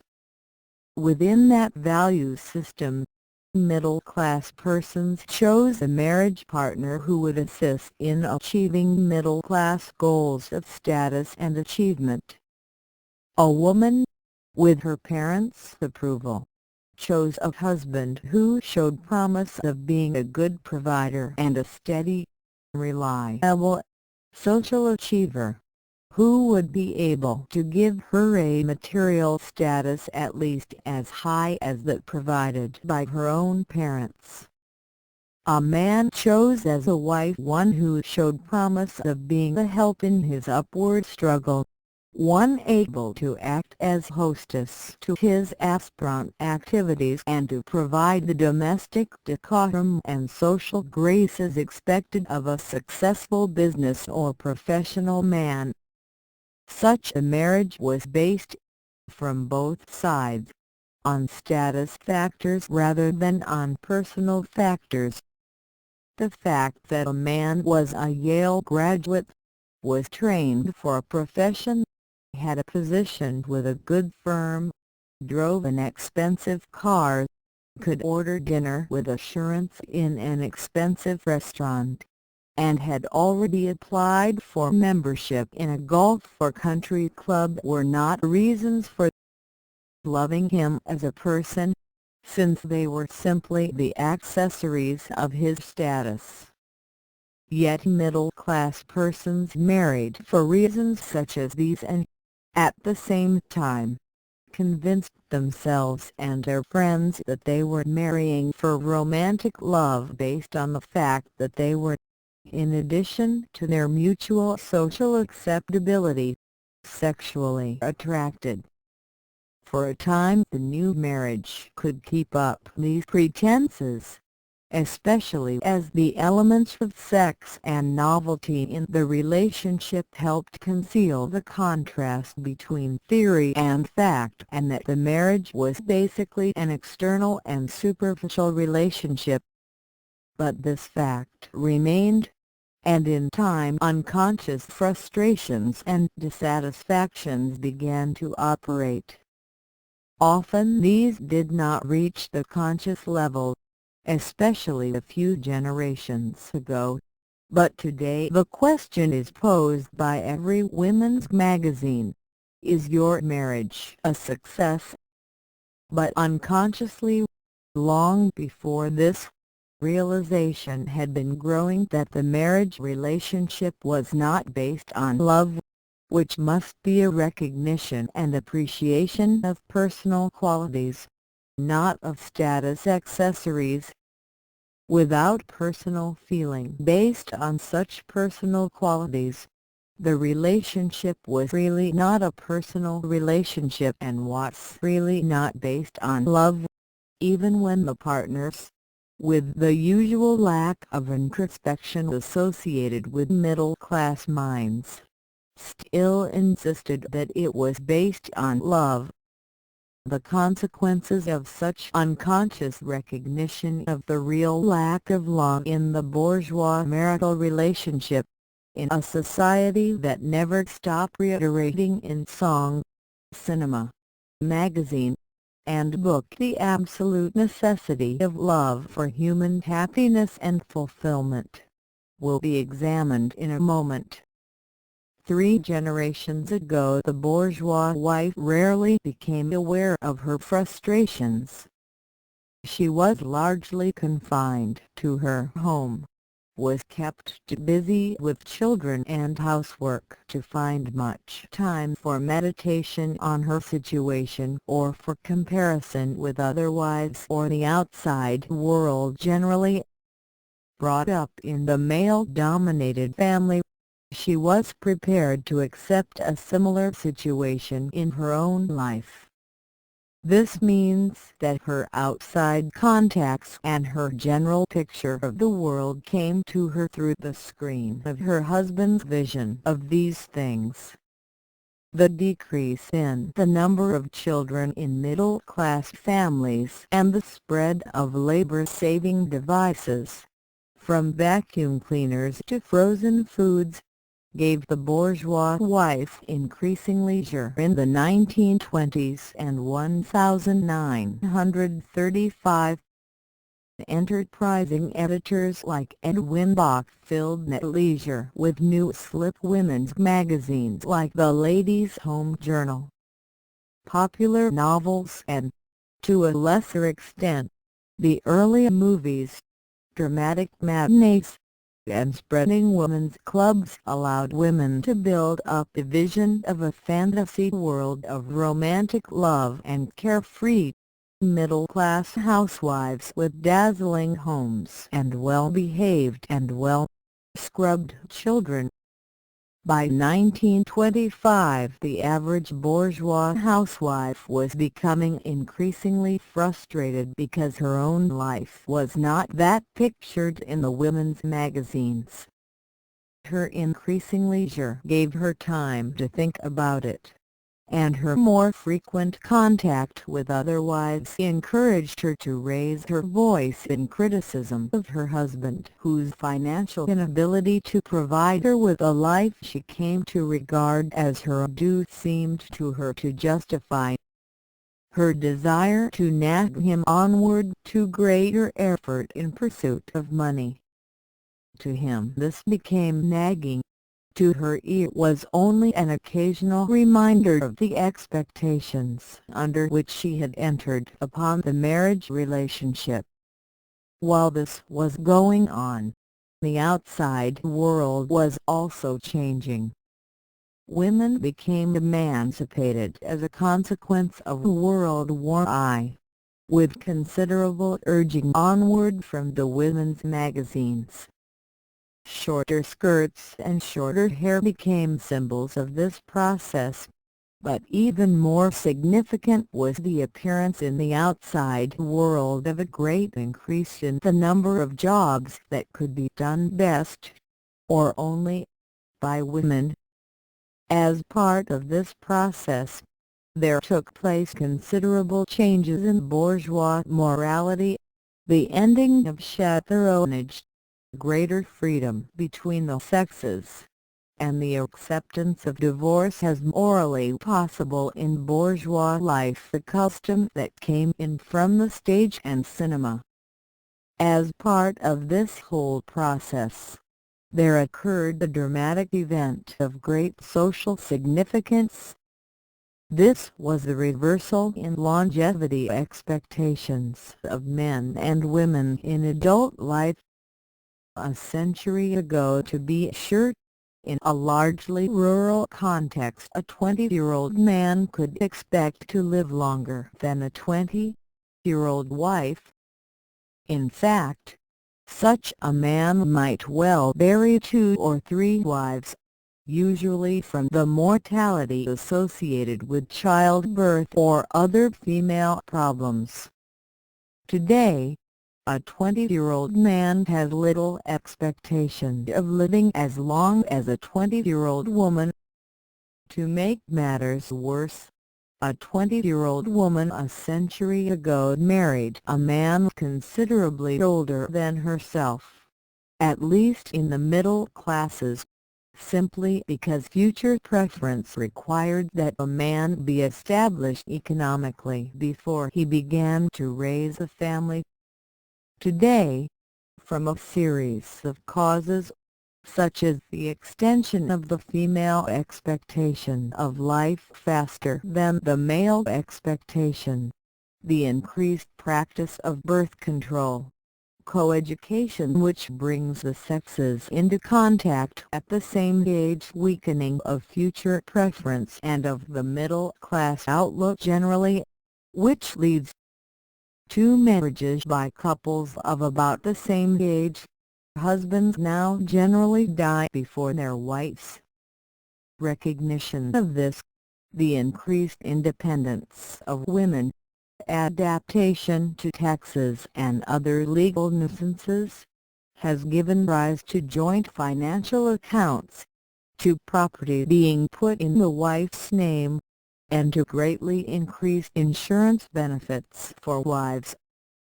Gradually the wealth of the country became female-owned, even if still largely male-controlled. But this had subtle results. It made women more independent and more outspoken. Bourgeois men gradually came to live under a regime of persistent nagging to become better providers. Too many men, work became a refuge and a relief from domestic revelations of the inadequacy of their performance as economic achievers.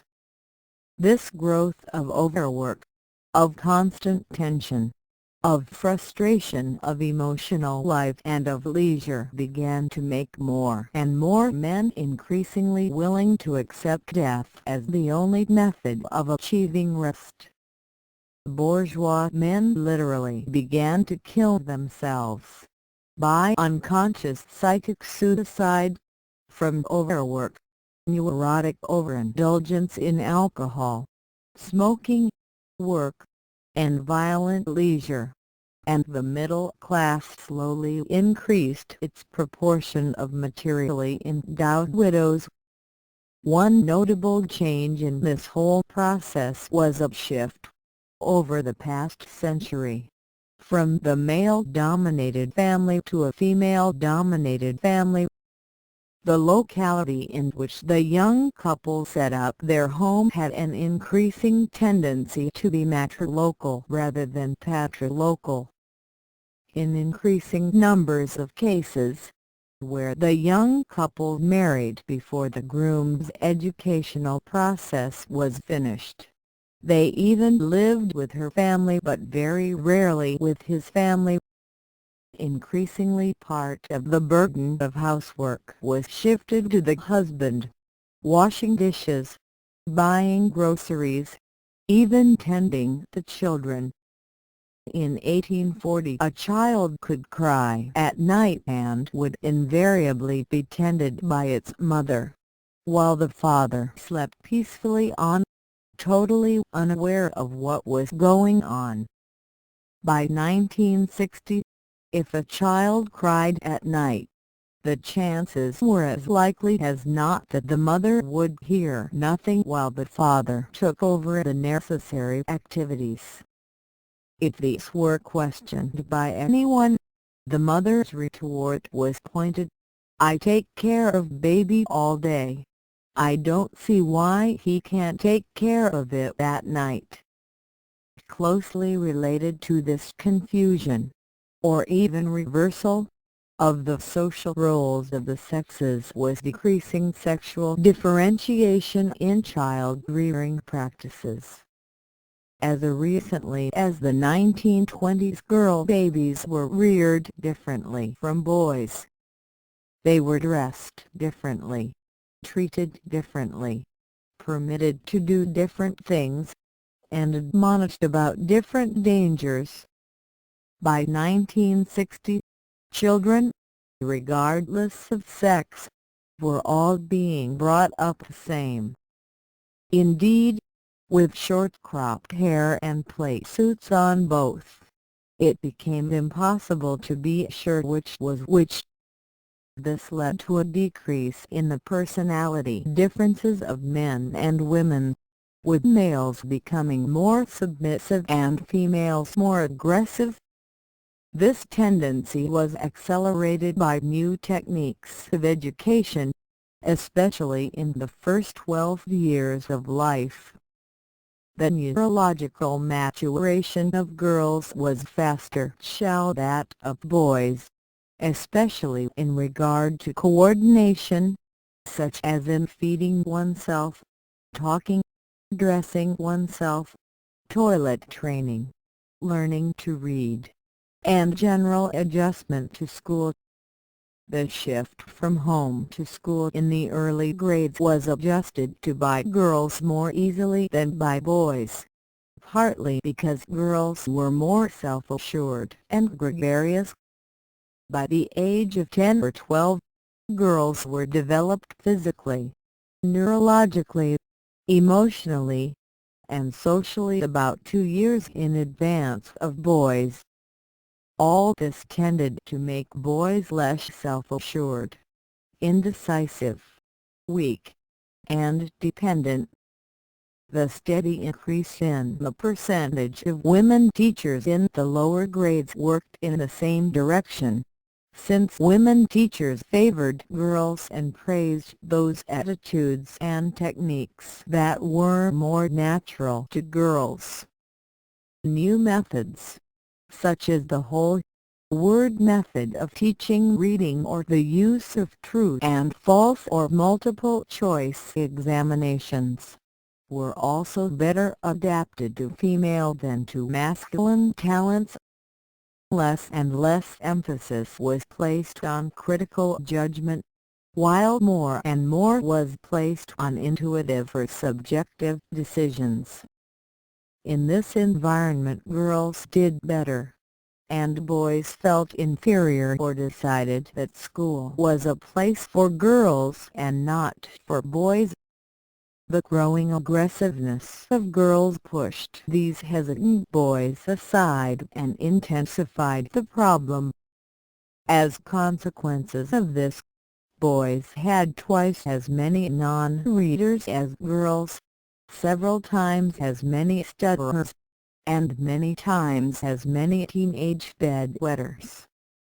While the outside world was decreasing its differential treatment of children on a sexual basis by treating boys and girls more and more alike, and that treatment was better adapted to girls than to boys within the middle-class home, the growing emotional frustrations of the mother were leading to an increasing distinction on a sexual basis in her emotional treatment of her children.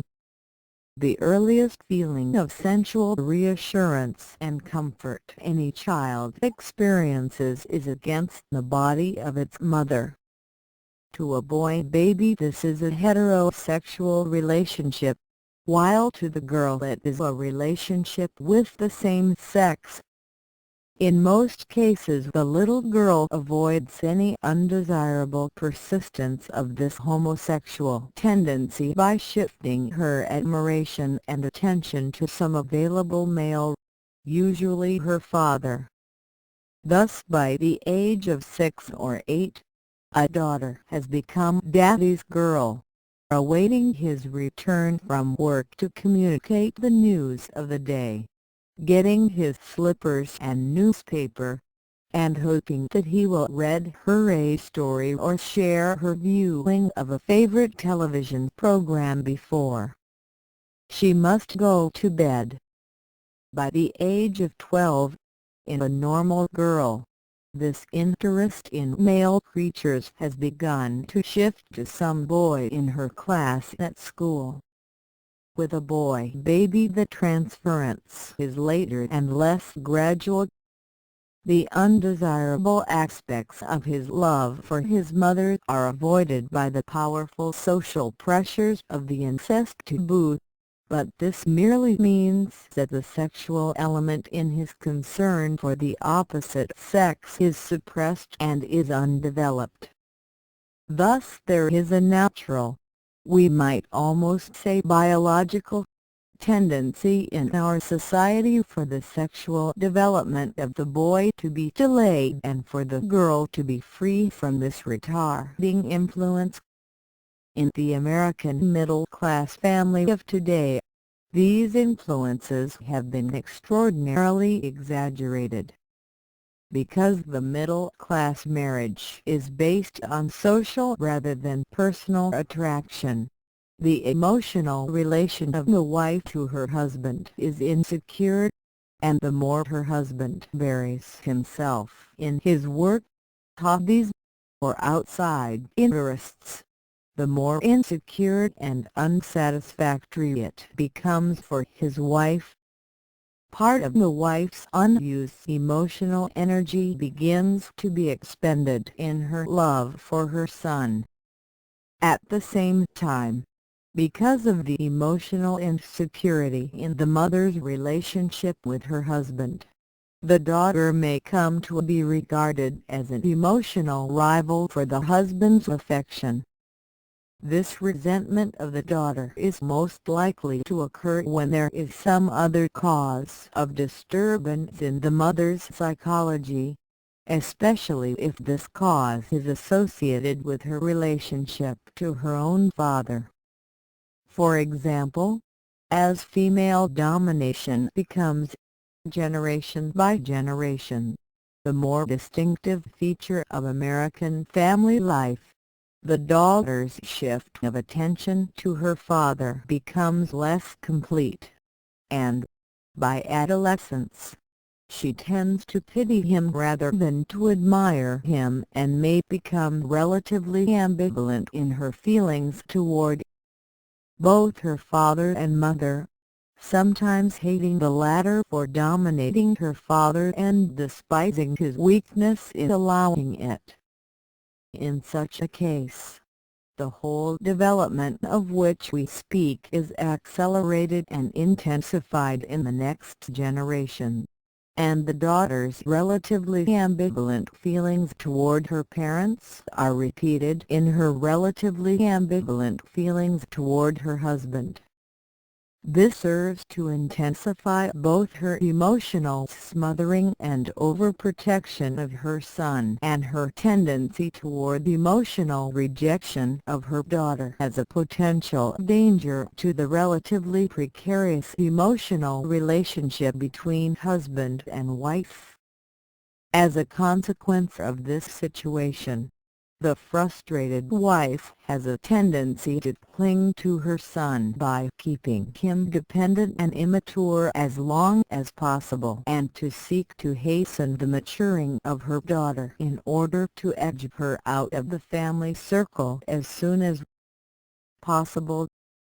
The chief consequence of this is the increasingly late maturity, the weakness, under sexuality, and dependence of American boys and American men of middle-class origins and the increasingly early maturing aggressiveness, over-sexuality, and independence of American middle-class girls.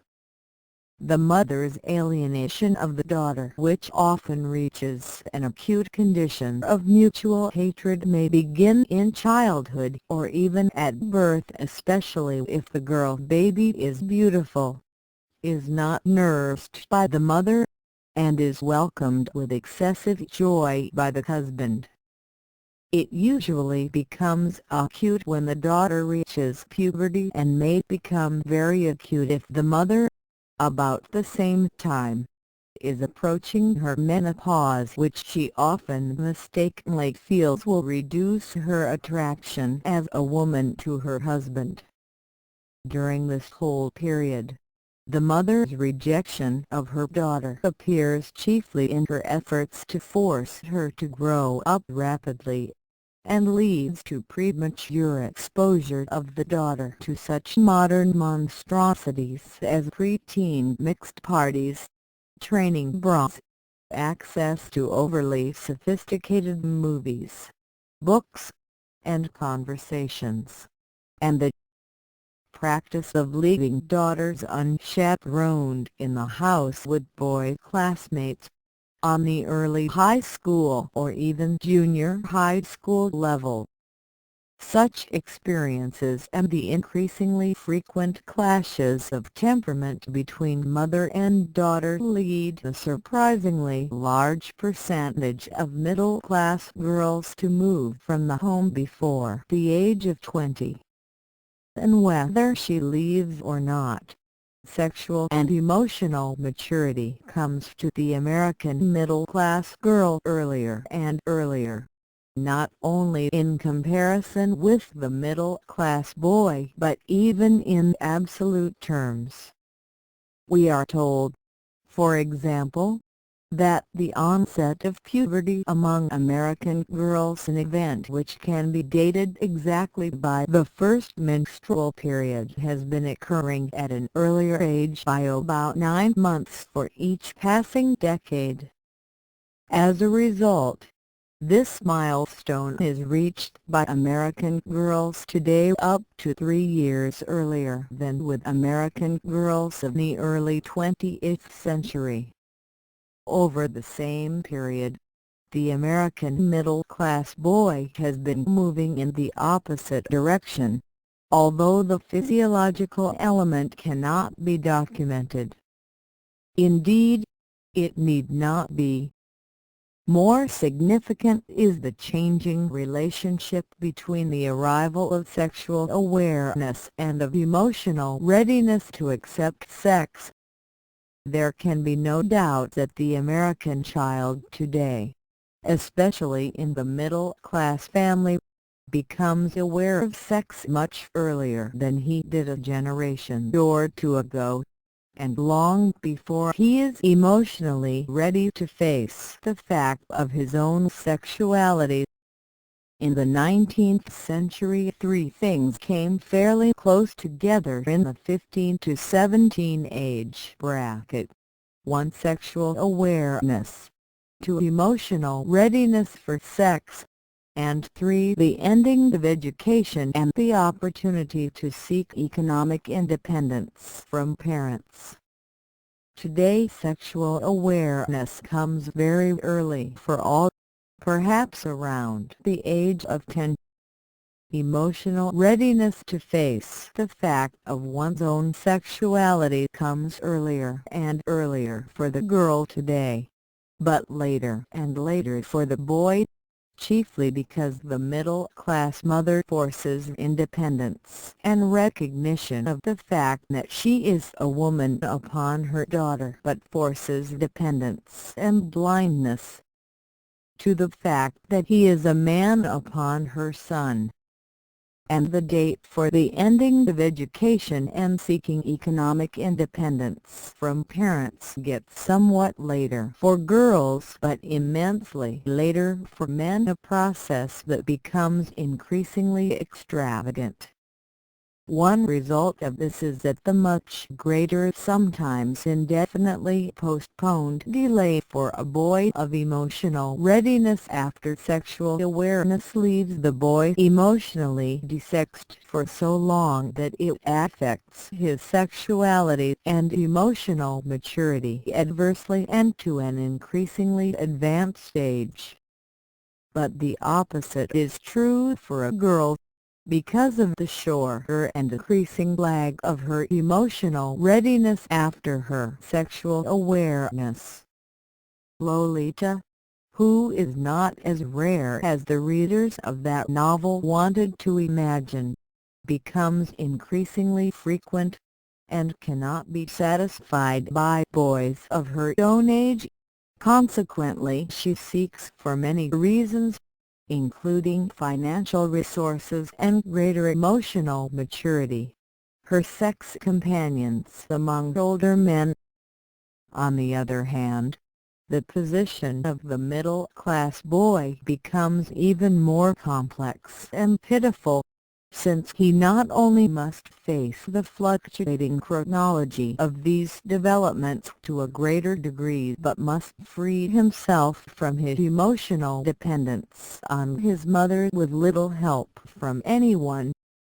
If his father tries to help, and he is the only one who is likely to try to do so, and insists that his son become a responsible and independent human being, the mother fights like a tigress to defend her son's continued immaturity and dependence, accusing the husband of cruelty, of hatred for his son, and of jealousy of his son's feeling for the mother. She does not hesitate to use the weapons that she has. They are many and powerful, including a reluctant and ambiguous revelation to the son that his father hates him. Any effort by the father to argue that true love must seek to help the son advance in maturity and independence, and that insistence that he avoid or postpone these advances might well be regarded as hatred rather than love, are usually blocked with ease. At this stage in the family history, emotional frustrations and confusions are generally at so high a level that it is fairly easy for mother and son to agree that black is white. Monism is usually triumphant for a more or less extended period, while normal adolescent rebellion becomes a wholesale rejection of the father and only much later a delayed effort at achieving emotional detachment from the mother. The point of all this is that normal adolescent rebellion has become, in America today, a radical and wholesale rejection of parental values, including middle-class values, because of the protracted emotional warfare which now goes on in the middle-class home with teenage children. The chief damage in the situation lies in the pervasive destruction of the adolescent middle-class boy and his alienation from the achieving aspects of middle-class culture.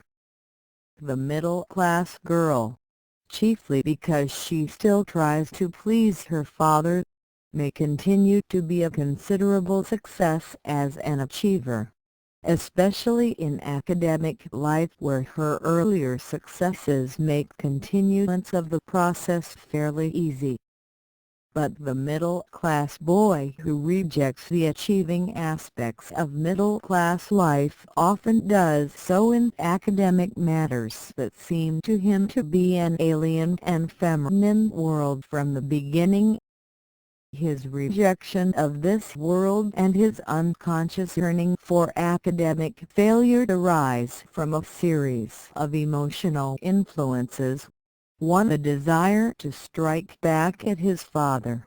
2. A desire to free himself from dependence on his mother and thus to escape from the feminine atmosphere of much academic life.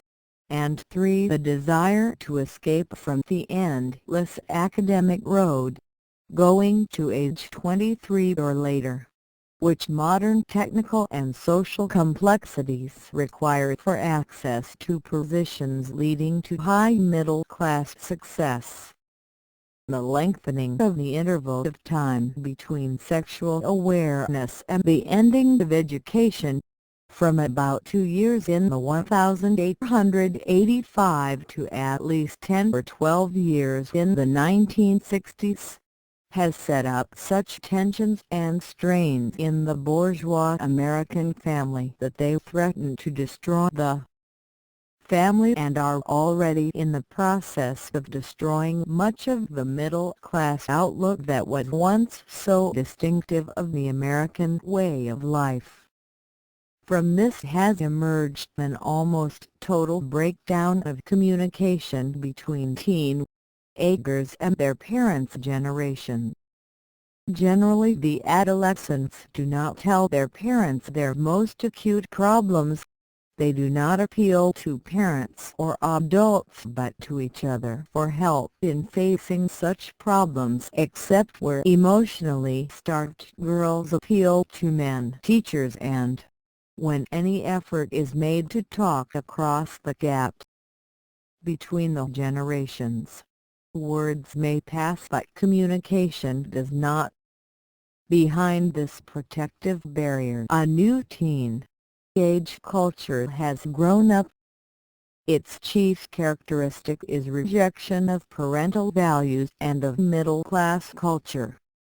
In many ways this new culture is like that of African tribes.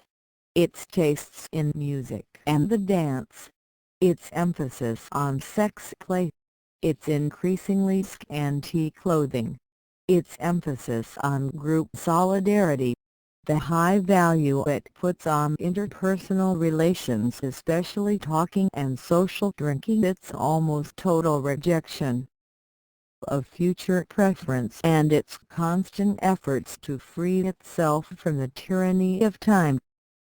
Teenage solidarity and sociality, and especially the solidarity of their groups and subgroups, are amazingly African in attitudes.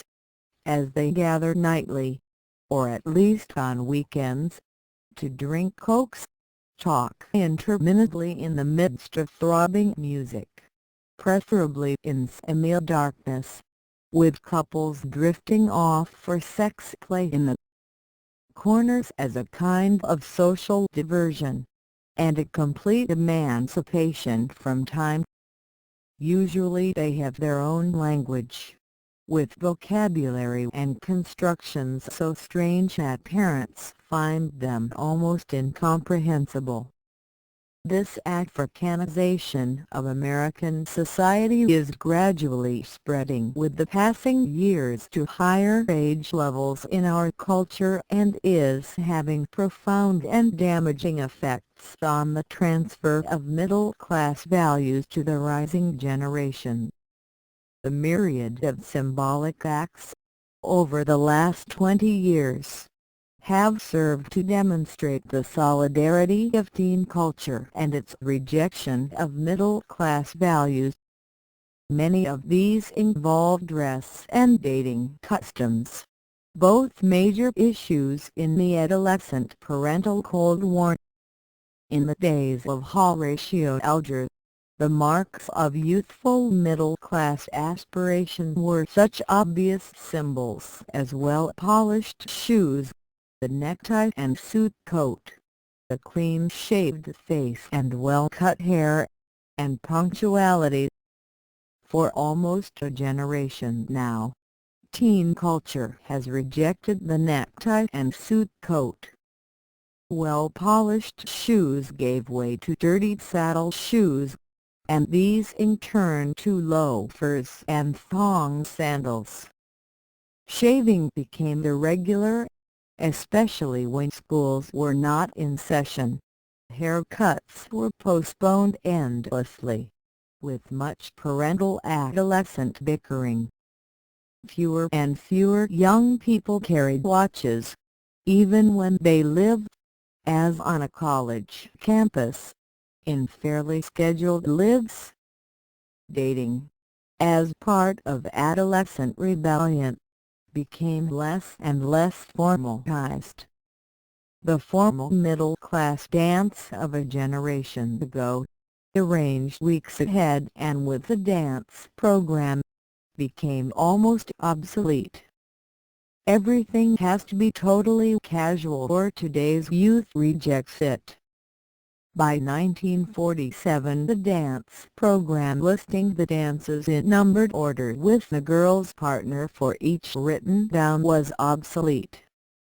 Going steady, which meant dancing only with the boy who invited her, became established. A complete rejection of the middle-class dance whose purpose was to provide the girl with a maximum number of different partners in order to widen her acquaintance with matrimonial possibilities.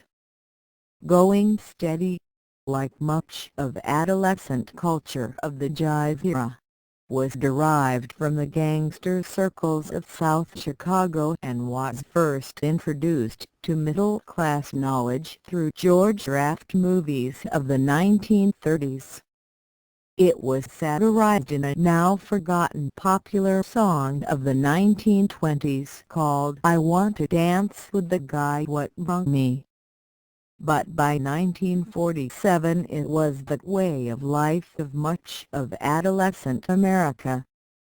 As a consequence, teenage couples at high school dances sat out most of the evening in bored silence or chatted in a desultory fashion with friends of the same sex.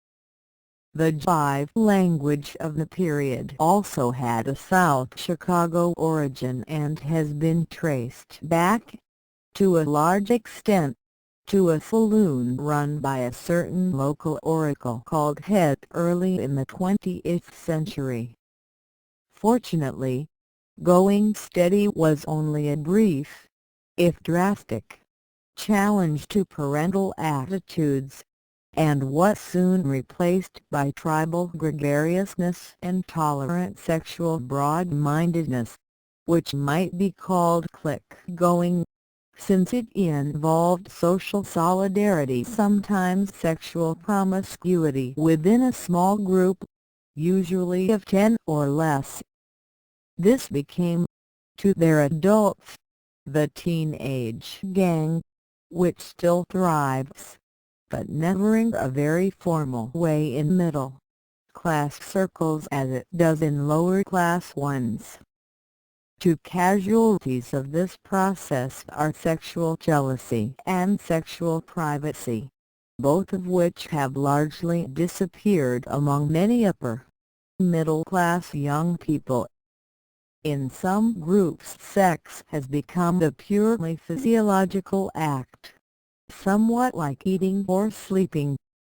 In others, sexual experience is restricted to loved ones.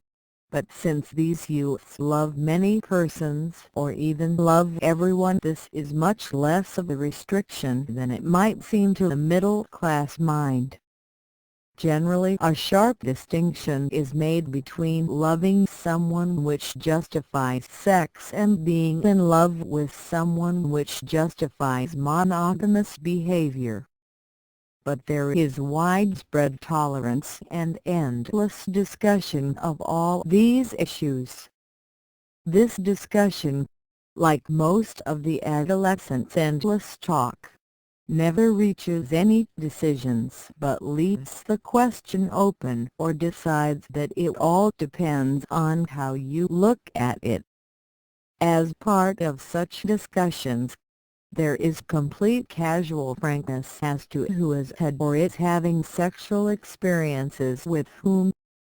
Widely permeated with an existentialist outlook, the adolescent society regards each sexual experience as an isolated, context-less fact, with no necessary cause or consequence, except the momentary merging of two lonelinesses in an act of togetherness. Among middle-class youth it is accompanied by an atmosphere of compassion or pity rather than of passion or even love, the way Holden Caulfield might experience sex. Among lower-class persons it is much more likely to be physiologically inspired and associated with passion or roughness.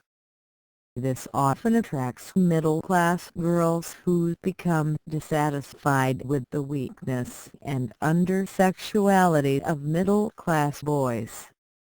But petty bourgeois youth, as befits the final defenders of middle-class conventionality and hypocrisy, still tend to approach sex with secrecy and even guilt.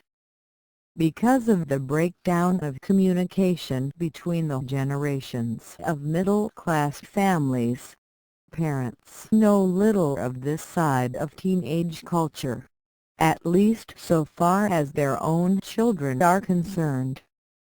They usually know much more about the behavior of their friends' children, because they are more likely to catch glimpses of the behavior of the latter in unguarded moments.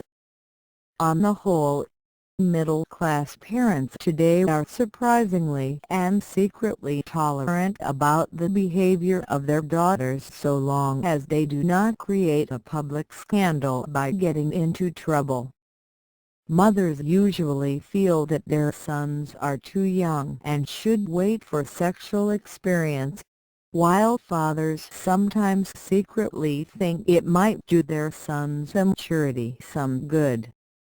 When middle-class children get into trouble, for any kind of a scrape, their only large anxiety is to prevent their parents from finding out. Petty bourgeois parents, as the last defense of middle-class conventionality, generally disapprove of any illicit sexual experiences by any of their children. Naturally, there are great variations in all these things, with religion as the chief varying factor and variety of local customs in secondary significance. However, even in religious circles, the behavior of the young is not at all what their adults expect or believe. For example, the number of Roman Catholic young people who have premarital, or even casual, sexual experiences is much larger than the number who are willing to eat meat on Friday.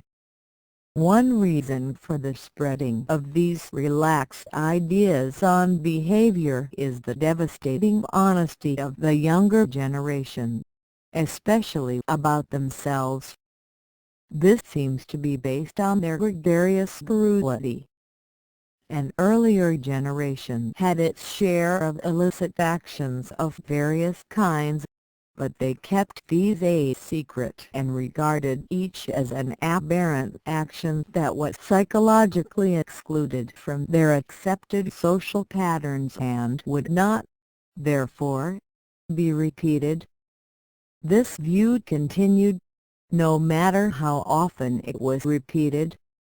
But the younger generation of today has accepted the existentialist idea.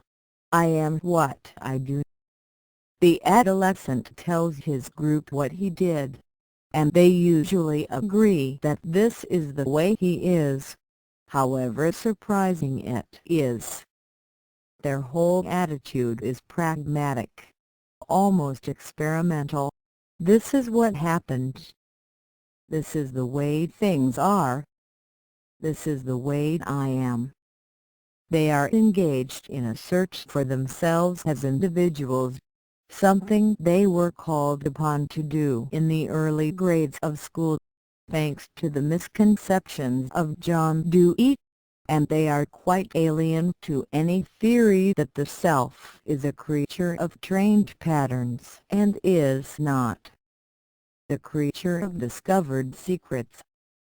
Now, in the 1960s, this opinion of man's nature is changing and, as a consequence of George Orwell's mishmash conceptions of brainwashing, and the revival of Pavlovian psychology through the work of men like Professor T.F. Skinner of Harvard, the idea of personality is something trained under discipline too. The desired pattern is being revived. With this revival of a basically puritanical idea of human nature reappears the usual Puritan errors on the nature of evil and acceptance of the theory of the evil of human nature as preached in William Golding's Lord of the Flies. The new outlook emerging from all this is complex, tentative, and full of inconsistencies, but it will surely play an increasing role in our history as the younger generation grows older, abandoning many of the ideas they now hold, with increasing responsibility. But at the same time the new outlook will force very great modifications in the American point of view as a whole. This new outlook of the rising generation of the middle class has a negative and a positive side. Its negative side can be seen in its large-scale unconcern for the basic values of the middle class outlook, its rejection of self-discipline, of future preference, of infinitely expandable material living standards, and of material symbols of middle-class status. In general, this negative attitude appears in many of the activities we have described and above all in a profound rejection of abstractions, slogans, clichés, and conventions. These are treated with tolerant irony tinged with contempt. The targets of these attitudes are the general values of the petty bourgeoisie and of middle-class parents, position in society, what people think, self-respect, keeping up with the Joneses, the American way of life, virtue, making money, destroying our country's enemies, virginity, respect for established organizations including their elders, the clergy, political leaders, or big businessmen and such. The shift from a destructive or negative to a positive view of the new American outlook is, to some extent, chronological. It may be seen in the former popularity of Elvis Presley and the newer enthusiasm for Joan Baez or folk singers generally. There is also a social distinction here to some extent, as Elvis remains, to a fair degree, popular with the lower classes, while Joan is a middle-class or even college-level favorite. But the contrast in outlook between the two is what is significant. Joan is gentle, compassionate, unemphatic, totally honest, concerned about people as individuals, free of pretenses, singing quietly in a simple dress and bare feet, full of long and fundamental human decency, and committed to these. The rejection of acquisitiveness and even of sensuality may be seen in the change in tastes in movies, especially in the popularity of foreign films directed by men like Ingmar Bergman and Federico Fellini. The latter's La Dolce Vita 1961, a smash hit in the United States, was a portrayal of the meaningless disillusionment of material success and of sensuality in contrast with the power and mystery of nature symbolized by a giant fish pulled from the sea and left to die by thoughtless men and the direct honesty and innocence of a child watching the scene. This rejection of material things and of sensuality is, in some strange way, leading the younger generation to some kind of increased spirituality. Property and food mean very little to them. They share almost everything, give to others when they have very little for themselves, expect reciprocal sharing but not repayment, and feel free to borrow in this way without permission. 3 meals a day is out. In fact, meals are almost out. They eat very little and irregularly, in sharp contrast to the middle classes early in the century who overate, as many mature middle-class persons still do. The petty bourgeoisie and lower classes still tend to overeat or to be neurotic snackers. But middle-class youth is almost monastic in its eating. Food just is not important, unless it is an occasion for a crowd to gather. Much of this decrease in emphasis on food is a consequence of their rejection of the discipline of time. Everything in their lives is irregular, including their natural bodily processes. They usually get up too late to eat breakfast, snack somewhere along the day, refuse to carry watches, and often have no idea what day of the week it is. This new outlook is basically existentialist in its emphasis on direct, momentary personal experience, especially with other people. It emphasizes people, and finds the highest good of life in interpersonal relations, handled generally with compassion and irony. The two chief concerns of life are caring and helping. Caring, which they usually call love, means a general acceptance of the fact that people matter and are subjects of concern. This love is diffuse and often quite impersonal, not aimed at a particular individual or friend but at anyone, that persons in general, and especially at persons one does not know at all, as an act of recognition, almost of expiation, that we are all helpless children together. The whole idea is very close to Christ's message, love one another, and has given rise to the younger generation's passionate concern with remote peoples, the American Negroes, and the outcast poor. It is reflected in the tremendous enthusiasm among the young for the Peace Corps, civil rights, and racial equality, and the attack on poverty, all of which have much greater support among middle-class young people than can be measured even by the surprisingly large numbers who actively do something. This desire to do something is what I call helping. It is a strange and largely symbolic kind of helping, since there is with it the fairly widespread feeling that nothing that the helper can do will make any notable dent in the colossal problem. Nonetheless, there is an obligation to do something, not only as a symbolic act but also as an almost masochistic rejection of the middle-class past.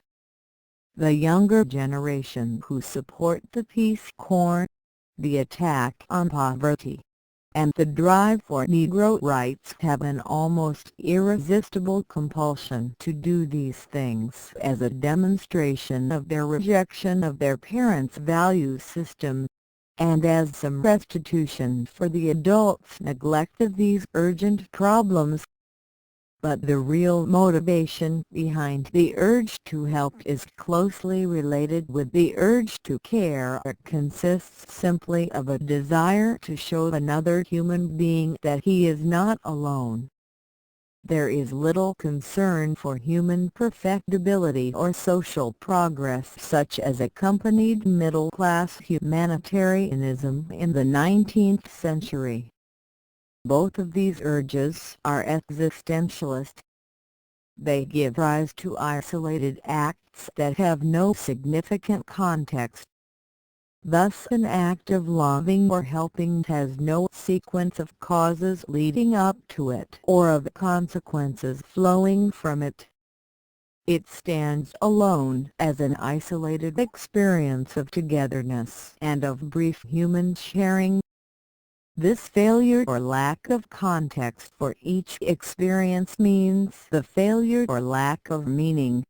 For meaning and significance arise from context, that is, from the relationship of the particular experience to the whole picture. But today's youth has no concern for the whole picture. They have rejected the past and have very little faith in the future.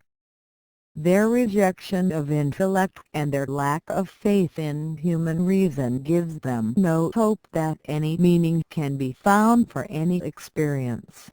So each experience becomes an end in itself, isolated from every other experience. This skepticism about meaning, closely allied with their rejection of organizations and of abstractions, is also closely related with a failure of responsibility. Since consequences are divorced from the act or experience itself, the youth is not bound by any relationship between the two. The result is a large-scale irresponsibility. If a young person makes an appointment, he may or may not keep it. He may come very late or not at all. In any case, he feels no shame at failure to carry out what he had said he would do.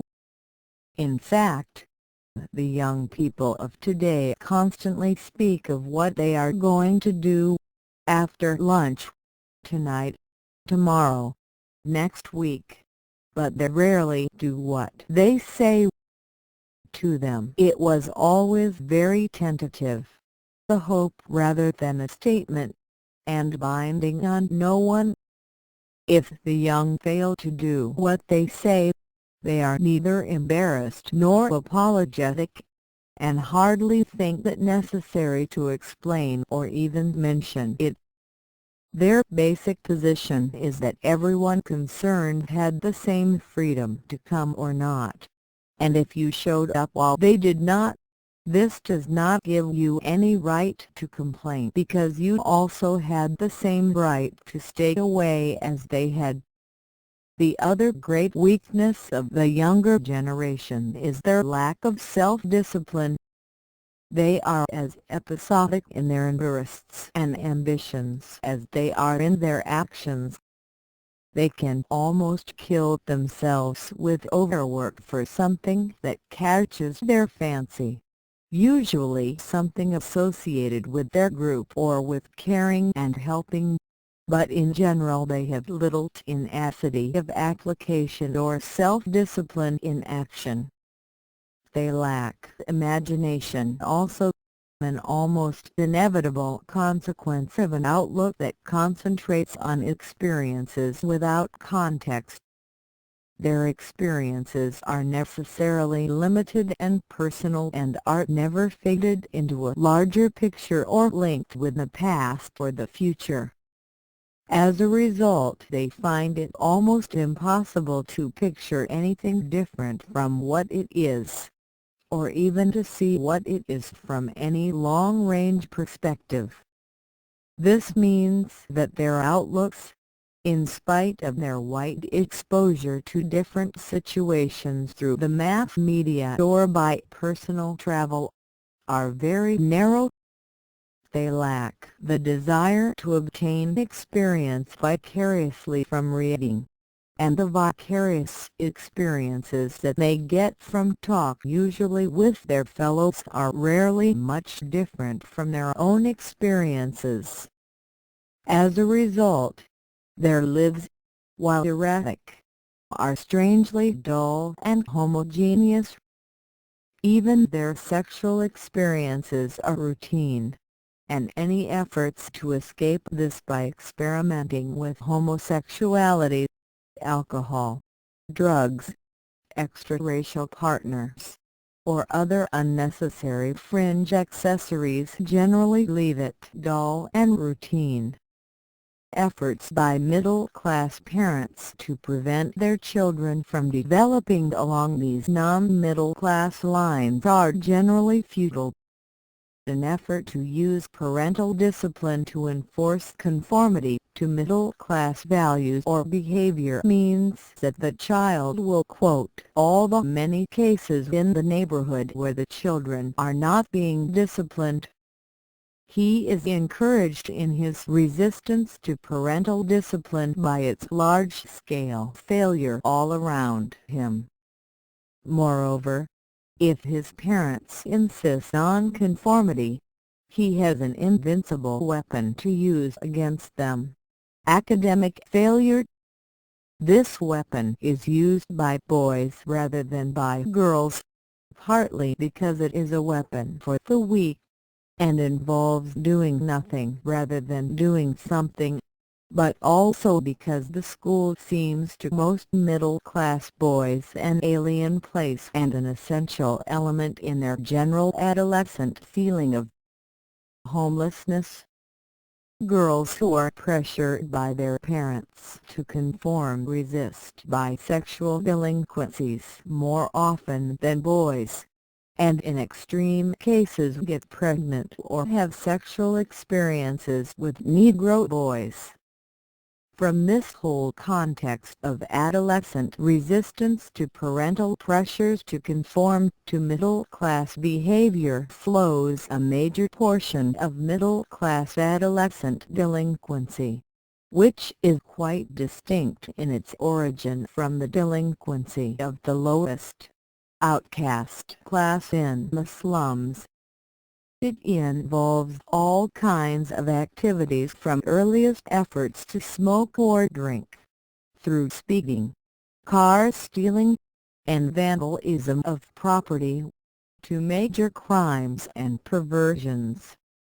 It is quite different in origin and usually in character from the delinquencies of the uprooted, which are either crimes for personal benefits such as thievery and mugging or crimes of social resentment such as slashing tires and convertible tops or smashing school windows.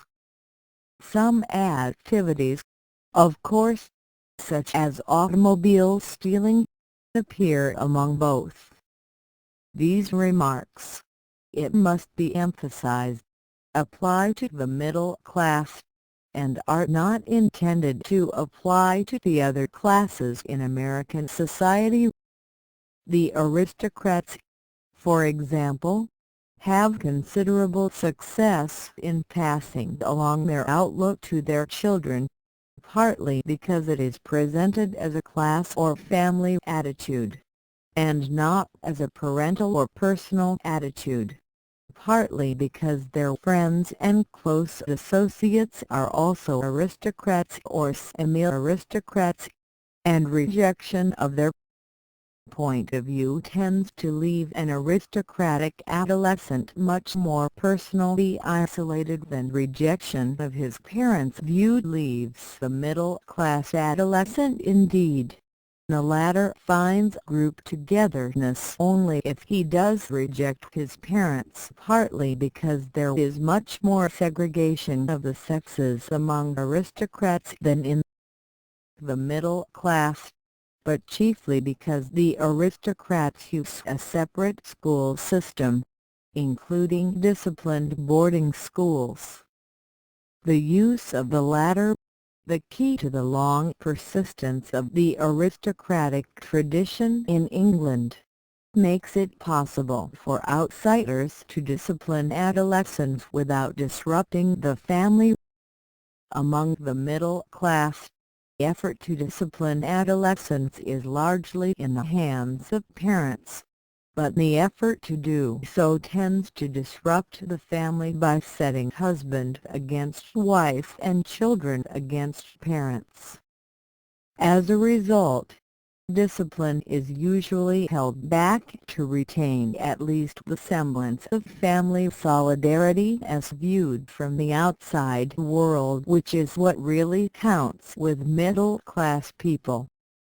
But the aristocratic private boarding school, modelled on those of England in accord with the basic Anglophilism of the American aristocracy, is sexually segregated from females, tough, sports-orientated, usually high Episcopal, almost Anglican, and disciplines its charges with the importance of the group, their duty to the group, and the painfulness of the ultimate punishment, which is alienation from the group.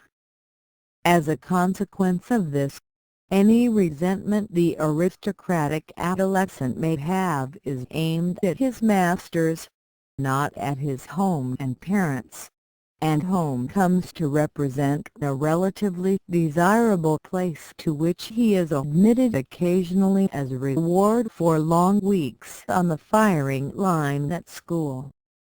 Such a boy is removed from the smothering influence of monism, grows up relatively shy of girls, has more than his share of homosexual experiences to which he may succumb completely, but, on the whole, usually grows up to be a very energetic, constructive, stable, and self-sacrificing citizen, prepared to inflict the same training process on his own sons.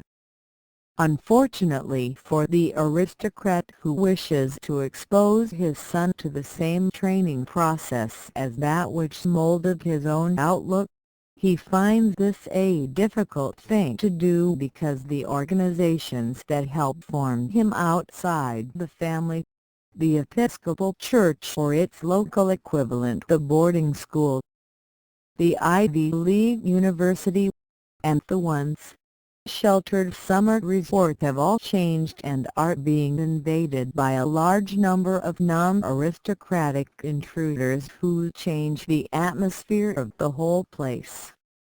This change in atmosphere is hard to define to anyone who has not experienced it personally. Fundamentally, it is a distinction between playing the game and playing to win. The aristocrat plays for the sake of the game or the team or the school. He plays whether he is much good or not, because he feels that he is contributing to a community effort even if he is on the scrubs rather than a star or starting player.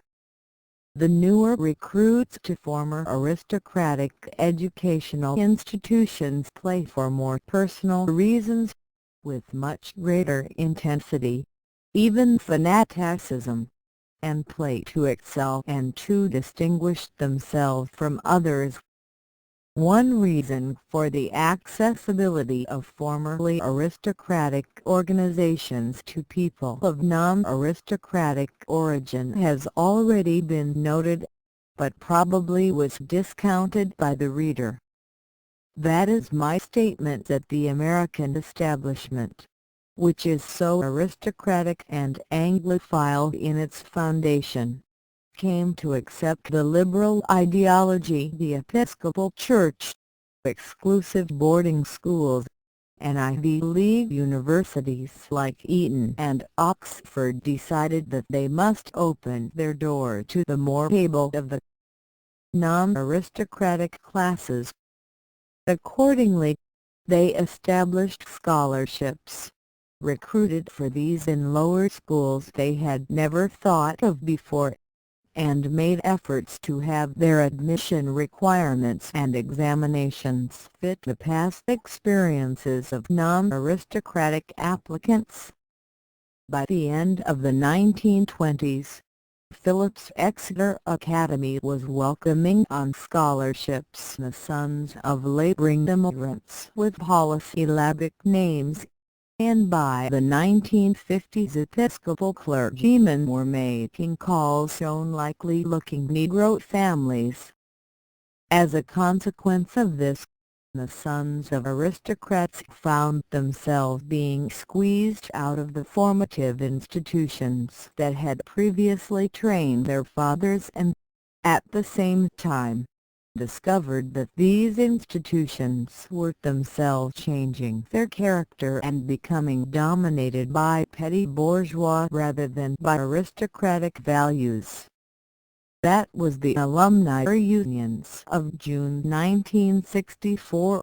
The president of Harvard was asked in an open forum what the questioner should do with his son, recently rejected for admission to Harvard in spite of the fact that the son was descended from the Mayflower voyagers by 11 consecutive generations of Harvard men. To this tragic question President Pusey replied, "I don't know what we can do about your son. We can't send him back, because the Mayflower isn't running anymore." Despite this facetious retort, which may have been called forth by the inebriate condition of the questioner, the fact remains that the aristocratic outlook has a great deal to contribute to any organization fortunate enough to share it. Among other things, it has kept Harvard where aristocratic control continued almost to the present day at the top or close to the top of the American educational hierarchy decade after decade. The effort, by aristocrats and Democrats alike, to make the social ladder in America a ladder of opportunity rather than a ladder of privilege has opened the way to a surge of petty bourgeois recruits over the faltering bodies of the disintegrating middle class. The petty bourgeois are rising in American society along the channels established in the great American hierarchies of business, the armed forces, academic life, the professions, finance, and politics. They are doing this not because they have imagination, broad vision, judgment, moderation, versatility, or group loyalties, but because they have neurotic drives of personal ambition and competitiveness, great insecurities and resentments, narrow specialization, and fanatical application to the task before each of them. Their fathers, earning $100 a week as bank clerks or insurance agents, while unionized bricklayers were getting $120 a week when they cared to work, embraced the middle-class ideology with tenacity as the chief means, along with their white-collared clothing, of distinguishing themselves from the unionized labor they feared or hated. Their wives, whom they had married because they held the same outlook, looked forward eagerly to seeing their sons become the kind of material success the father had failed to reach. The family accepted a common outlook that believed specialization and hard work, either in business or in a profession, would win this material success. The steps up that ladder of success were clearly marked: to be the outstanding boy student and graduate in school, to win entrance to and graduation from the best university possible, naturally an Ivy League one, and then the final years of specialized application in a professional school. Many of these eager workers headed for medicine, because to them medicine, despite the 10 years of necessary preparation, meant up to $40,000 a year income by age 50. As a consequence, the medical profession in the United States ceased, very largely, to be a profession of fatherly confessors and unprofessing humanitarians, and became one of the largest groups of hard-headed petty bourgeois hustlers in the United States, and their professional association became the most ruthlessly materialistic lobbying association of any professional group. Similar persons with lesser opportunities were shunned off the more advantageous rungs of the ladder into second-best schools and third-rate universities. All flocked into the professions, even to teaching, which, on the face of it, might have expected that its practitioners would have some allegiance to the truth and to helping the young to realize their less materialistic potentialities, where they quickly abandoned the classroom for the more remunerative tasks of educational administration. And, of course, the great mass of these eager beavers went into science or business, preferably into the largest corporations, where they looked with fishy-eyed anticipation at those rich, if remote, plums of vice presidencies. In General Motors, Ford, General Dynamics, or international business machines. The success of these petty bourgeois recruits in America's organizational structure rested on their ability to adapt their lives to the screening processes the middle classes had set up, covering access to the middle class organizational structures. The petty bourgeoisie, as the last fanatical defenders of the middle class outlook, had, in excess degree, the qualities of self-discipline and future preference the middle classes had established as the unstated assumptions behind their screens of aptitude testing, intelligence evaluation, motivational research, and potential success measurements. Above all, the American public school system, permeated with the unstated assumptions of middle-class values, was ideally suited to demonstrate petty bourgeois success quotients.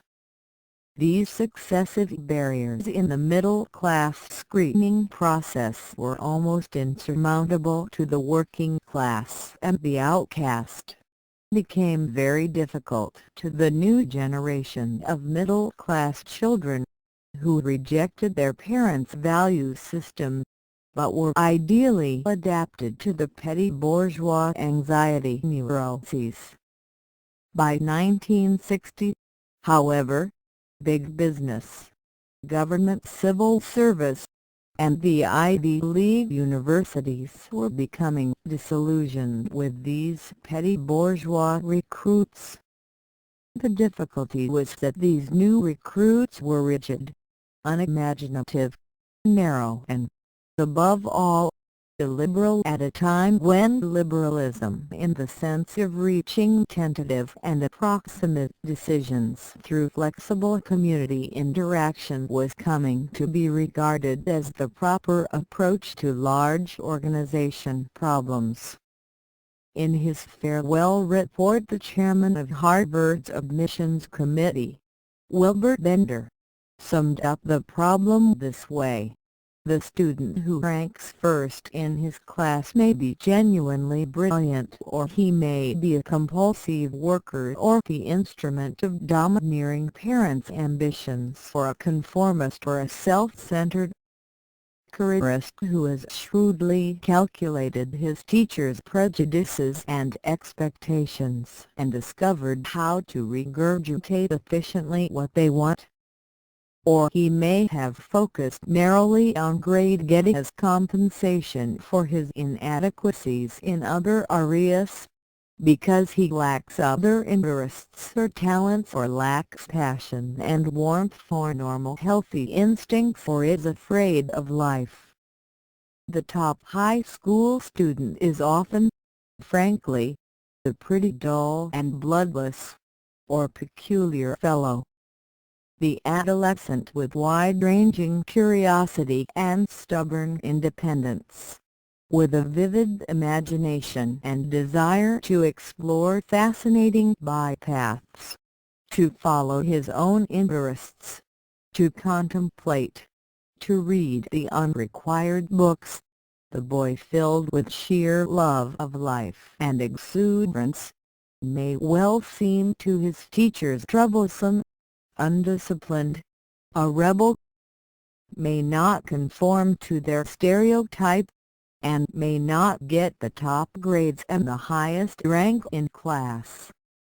He may not even score at the highest level in the standard multiple-choice admissions tests, which may well reward a glib, facile mind at the expense of the questioning, independent, or slower but more powerful, more subtle, and more interesting and original mind. These remarks bring us close to one of the major problems in American culture today. We need a culture that will produce people eager to do things, but we need even more a culture that will make it possible to decide what to do. This is the old division of means and goals. Decisions about goals require values, meaning, context, perspective. They can be set, even tentatively and approximately, only by people who have some inkling of the whole picture.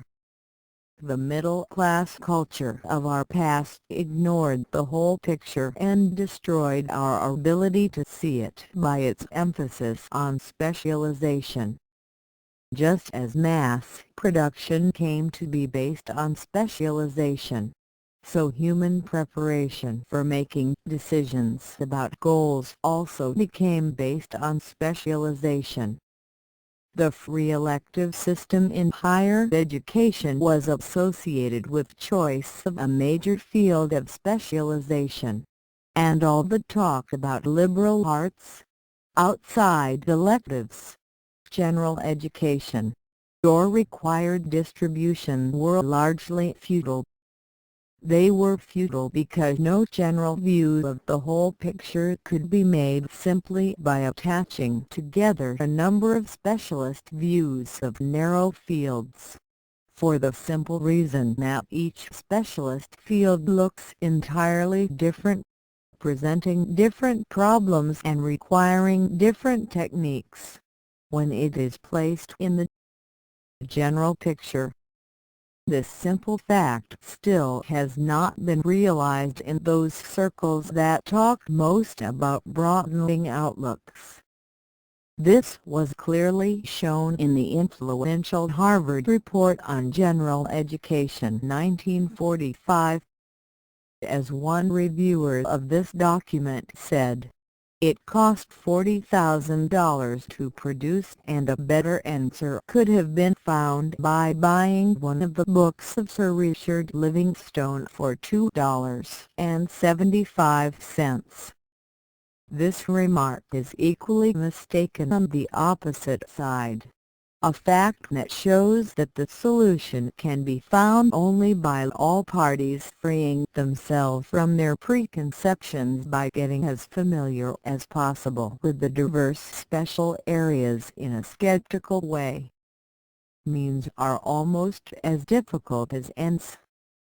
In fact, personal responsibility, self-discipline, some sense of time value and future preference, and, above all, an ability to distinguish what is important from is merely necessary must be found, simply as valuable attributes of human beings as human beings. Neither America nor the world can be saved by a wholesale recreation of African social realities here in consequence of our rejection of the middle-class outlook that brought us this far. Here we must discriminate. We have an achieving society because we have an achieving outlook in our society, and that achieving outlook has been, over the last few centuries, the middle-class outlook. But there are other achieving outlooks.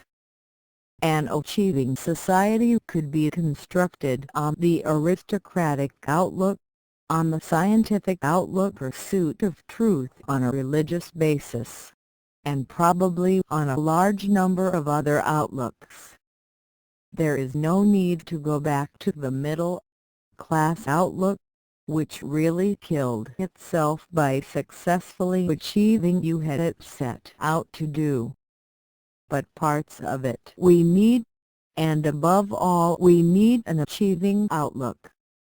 It might be pleasant just to give up, live in the present, enjoying existential personal experiences, living like lotus eaters from our amazing productive system, without personal responsibility, self-discipline, or thought of the future. But this is impossible, because the productive system would itself collapse, and our external enemies would soon destroy us. We must have an achieving society and an achieving outlook.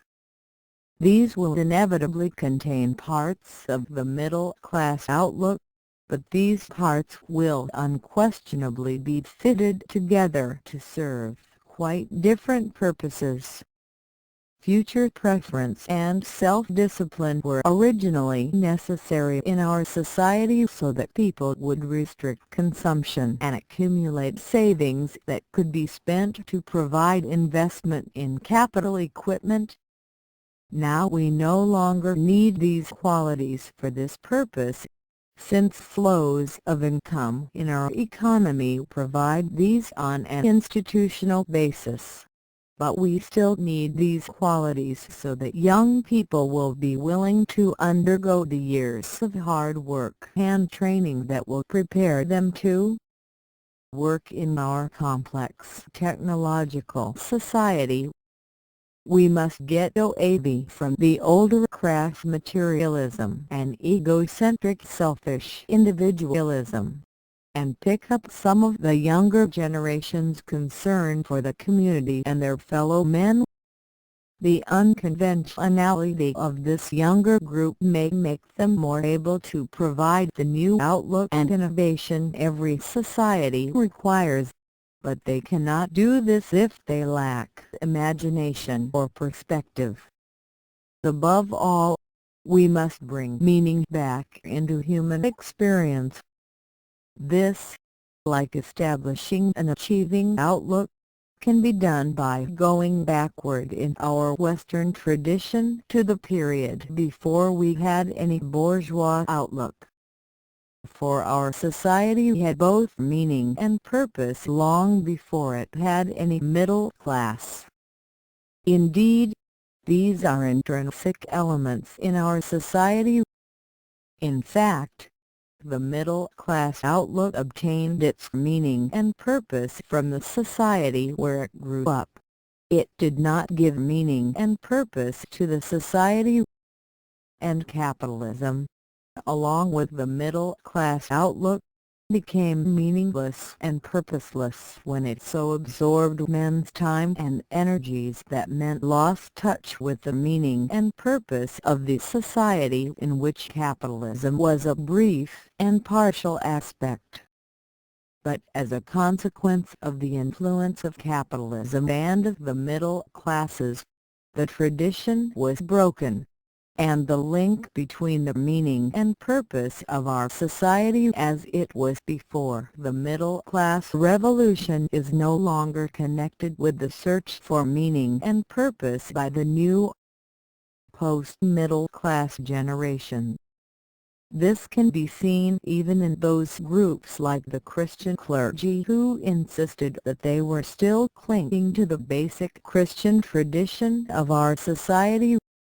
They were doing no such thing, but instead were usually offering us meaningless verbiage or unrealistic abstractions that had little to do with our desire to experience and live in a Christian way here and now. Unfortunately, very few people, even highly regarded experts on the subject, have any very clear idea of what is the tradition of the West or how it is based on the fundamental need of Western civilization to reconcile its intellectual outlook with the basic facts of the Christian experience. The reality of the world, time, and the flesh forced, bit by bit, abandonment of the Greek rationalistic dualism as in Plato that opposed spirit and matter and made knowledge exclusively a concern of the former, achieved by internal illumination. This point of view that gave final absolute knowledge was replaced in the period 1100–1350 by the medieval point of view that derived knowledge from the tentative and partial information obtained through sensual experience from which man derived conceptual universals that fitted the real individual cases encountered in human experience only approximately. Aquinas, who said, "Nothing exists in the intelligence which was not first present in the senses," also said, "We cannot shift from the ideal to the actual."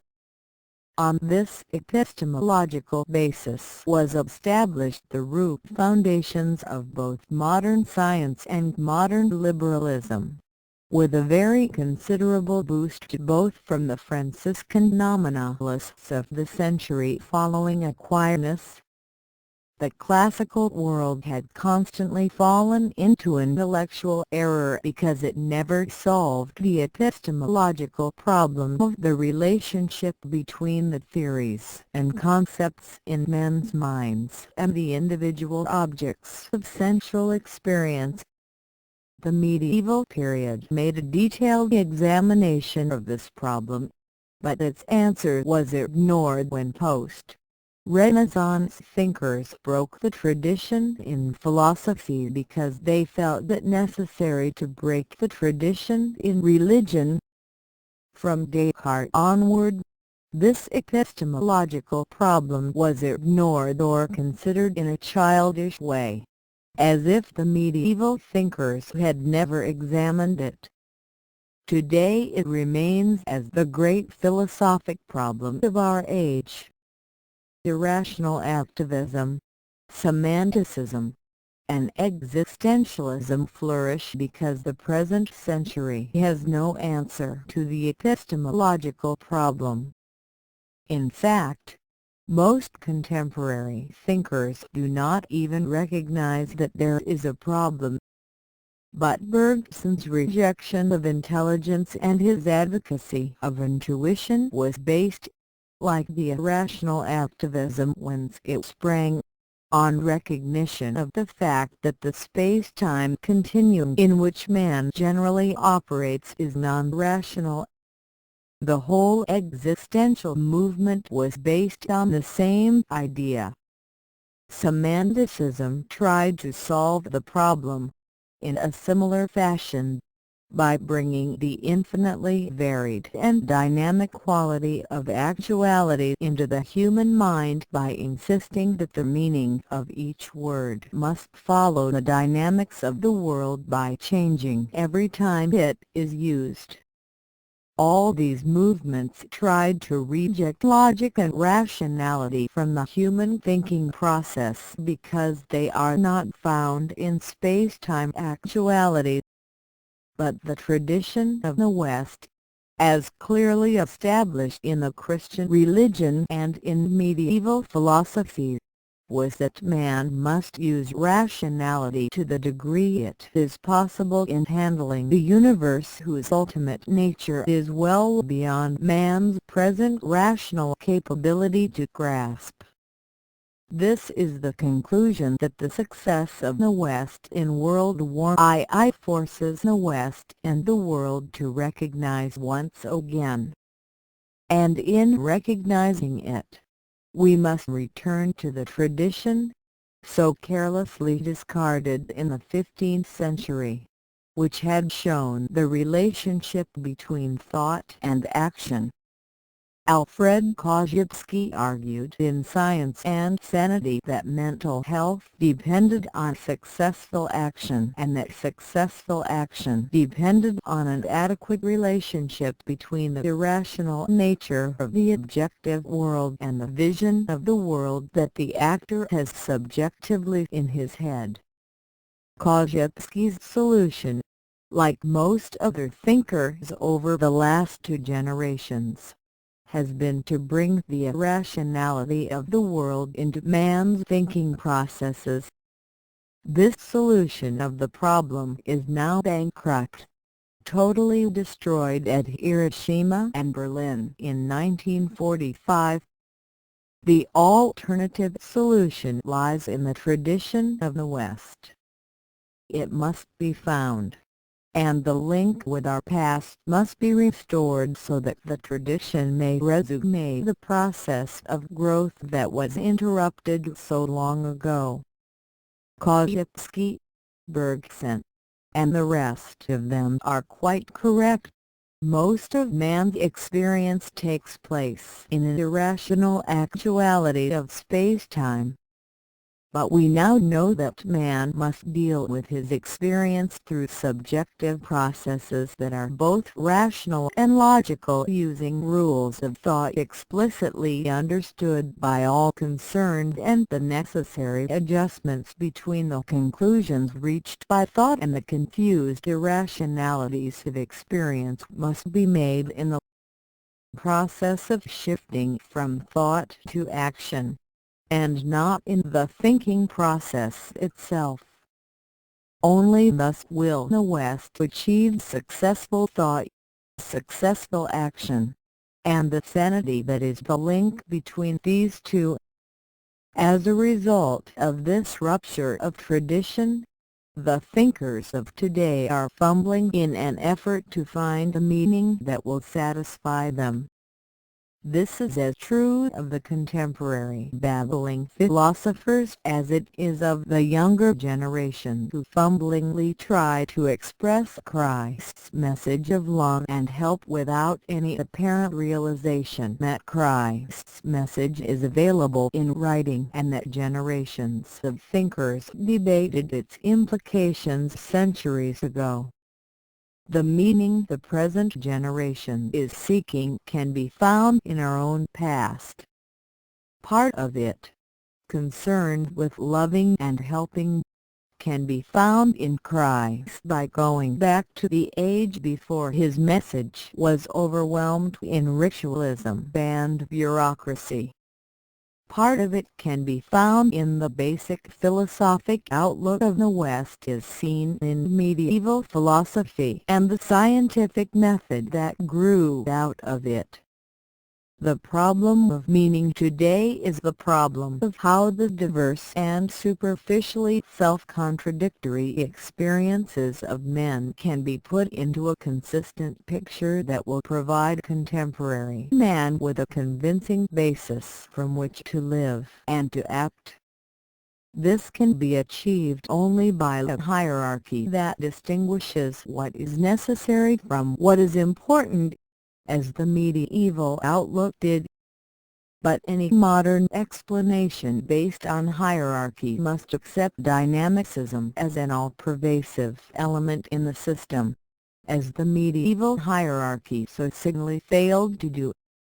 The effort of T.I.L. Hard-Churton to do this has won enormous interest in recent years, but its impact has been much blunted by the fact that his presentation contained, in reciprocal relationship, the deficiency of courage and a surplus of deliberate ambiguity. However, the real problem does not rest so much in theory as in practice. The real value of any society rests in its ability to develop mature and responsible individuals prepared to stand on their own feet, make decisions, and be prepared to accept the consequences of their decisions and actions without whining or self-justification.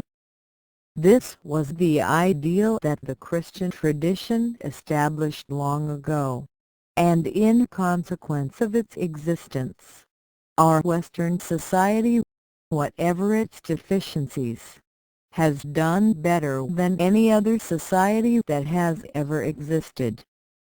If it has done less well recently than earlier in its career, a disputable point of view, this weakness can be remedied only by some reform in its methods of child rearing that will increase its supply of mature and responsible adults. Once this process had been established, the adults thus produced can be relied upon to adopt from our Western heritage of the past a modified ideology that will fit the needs of the present as well as the traditions of the past. And if Western culture can do that, either in America or in Europe, it need fear no enemies from within or from without.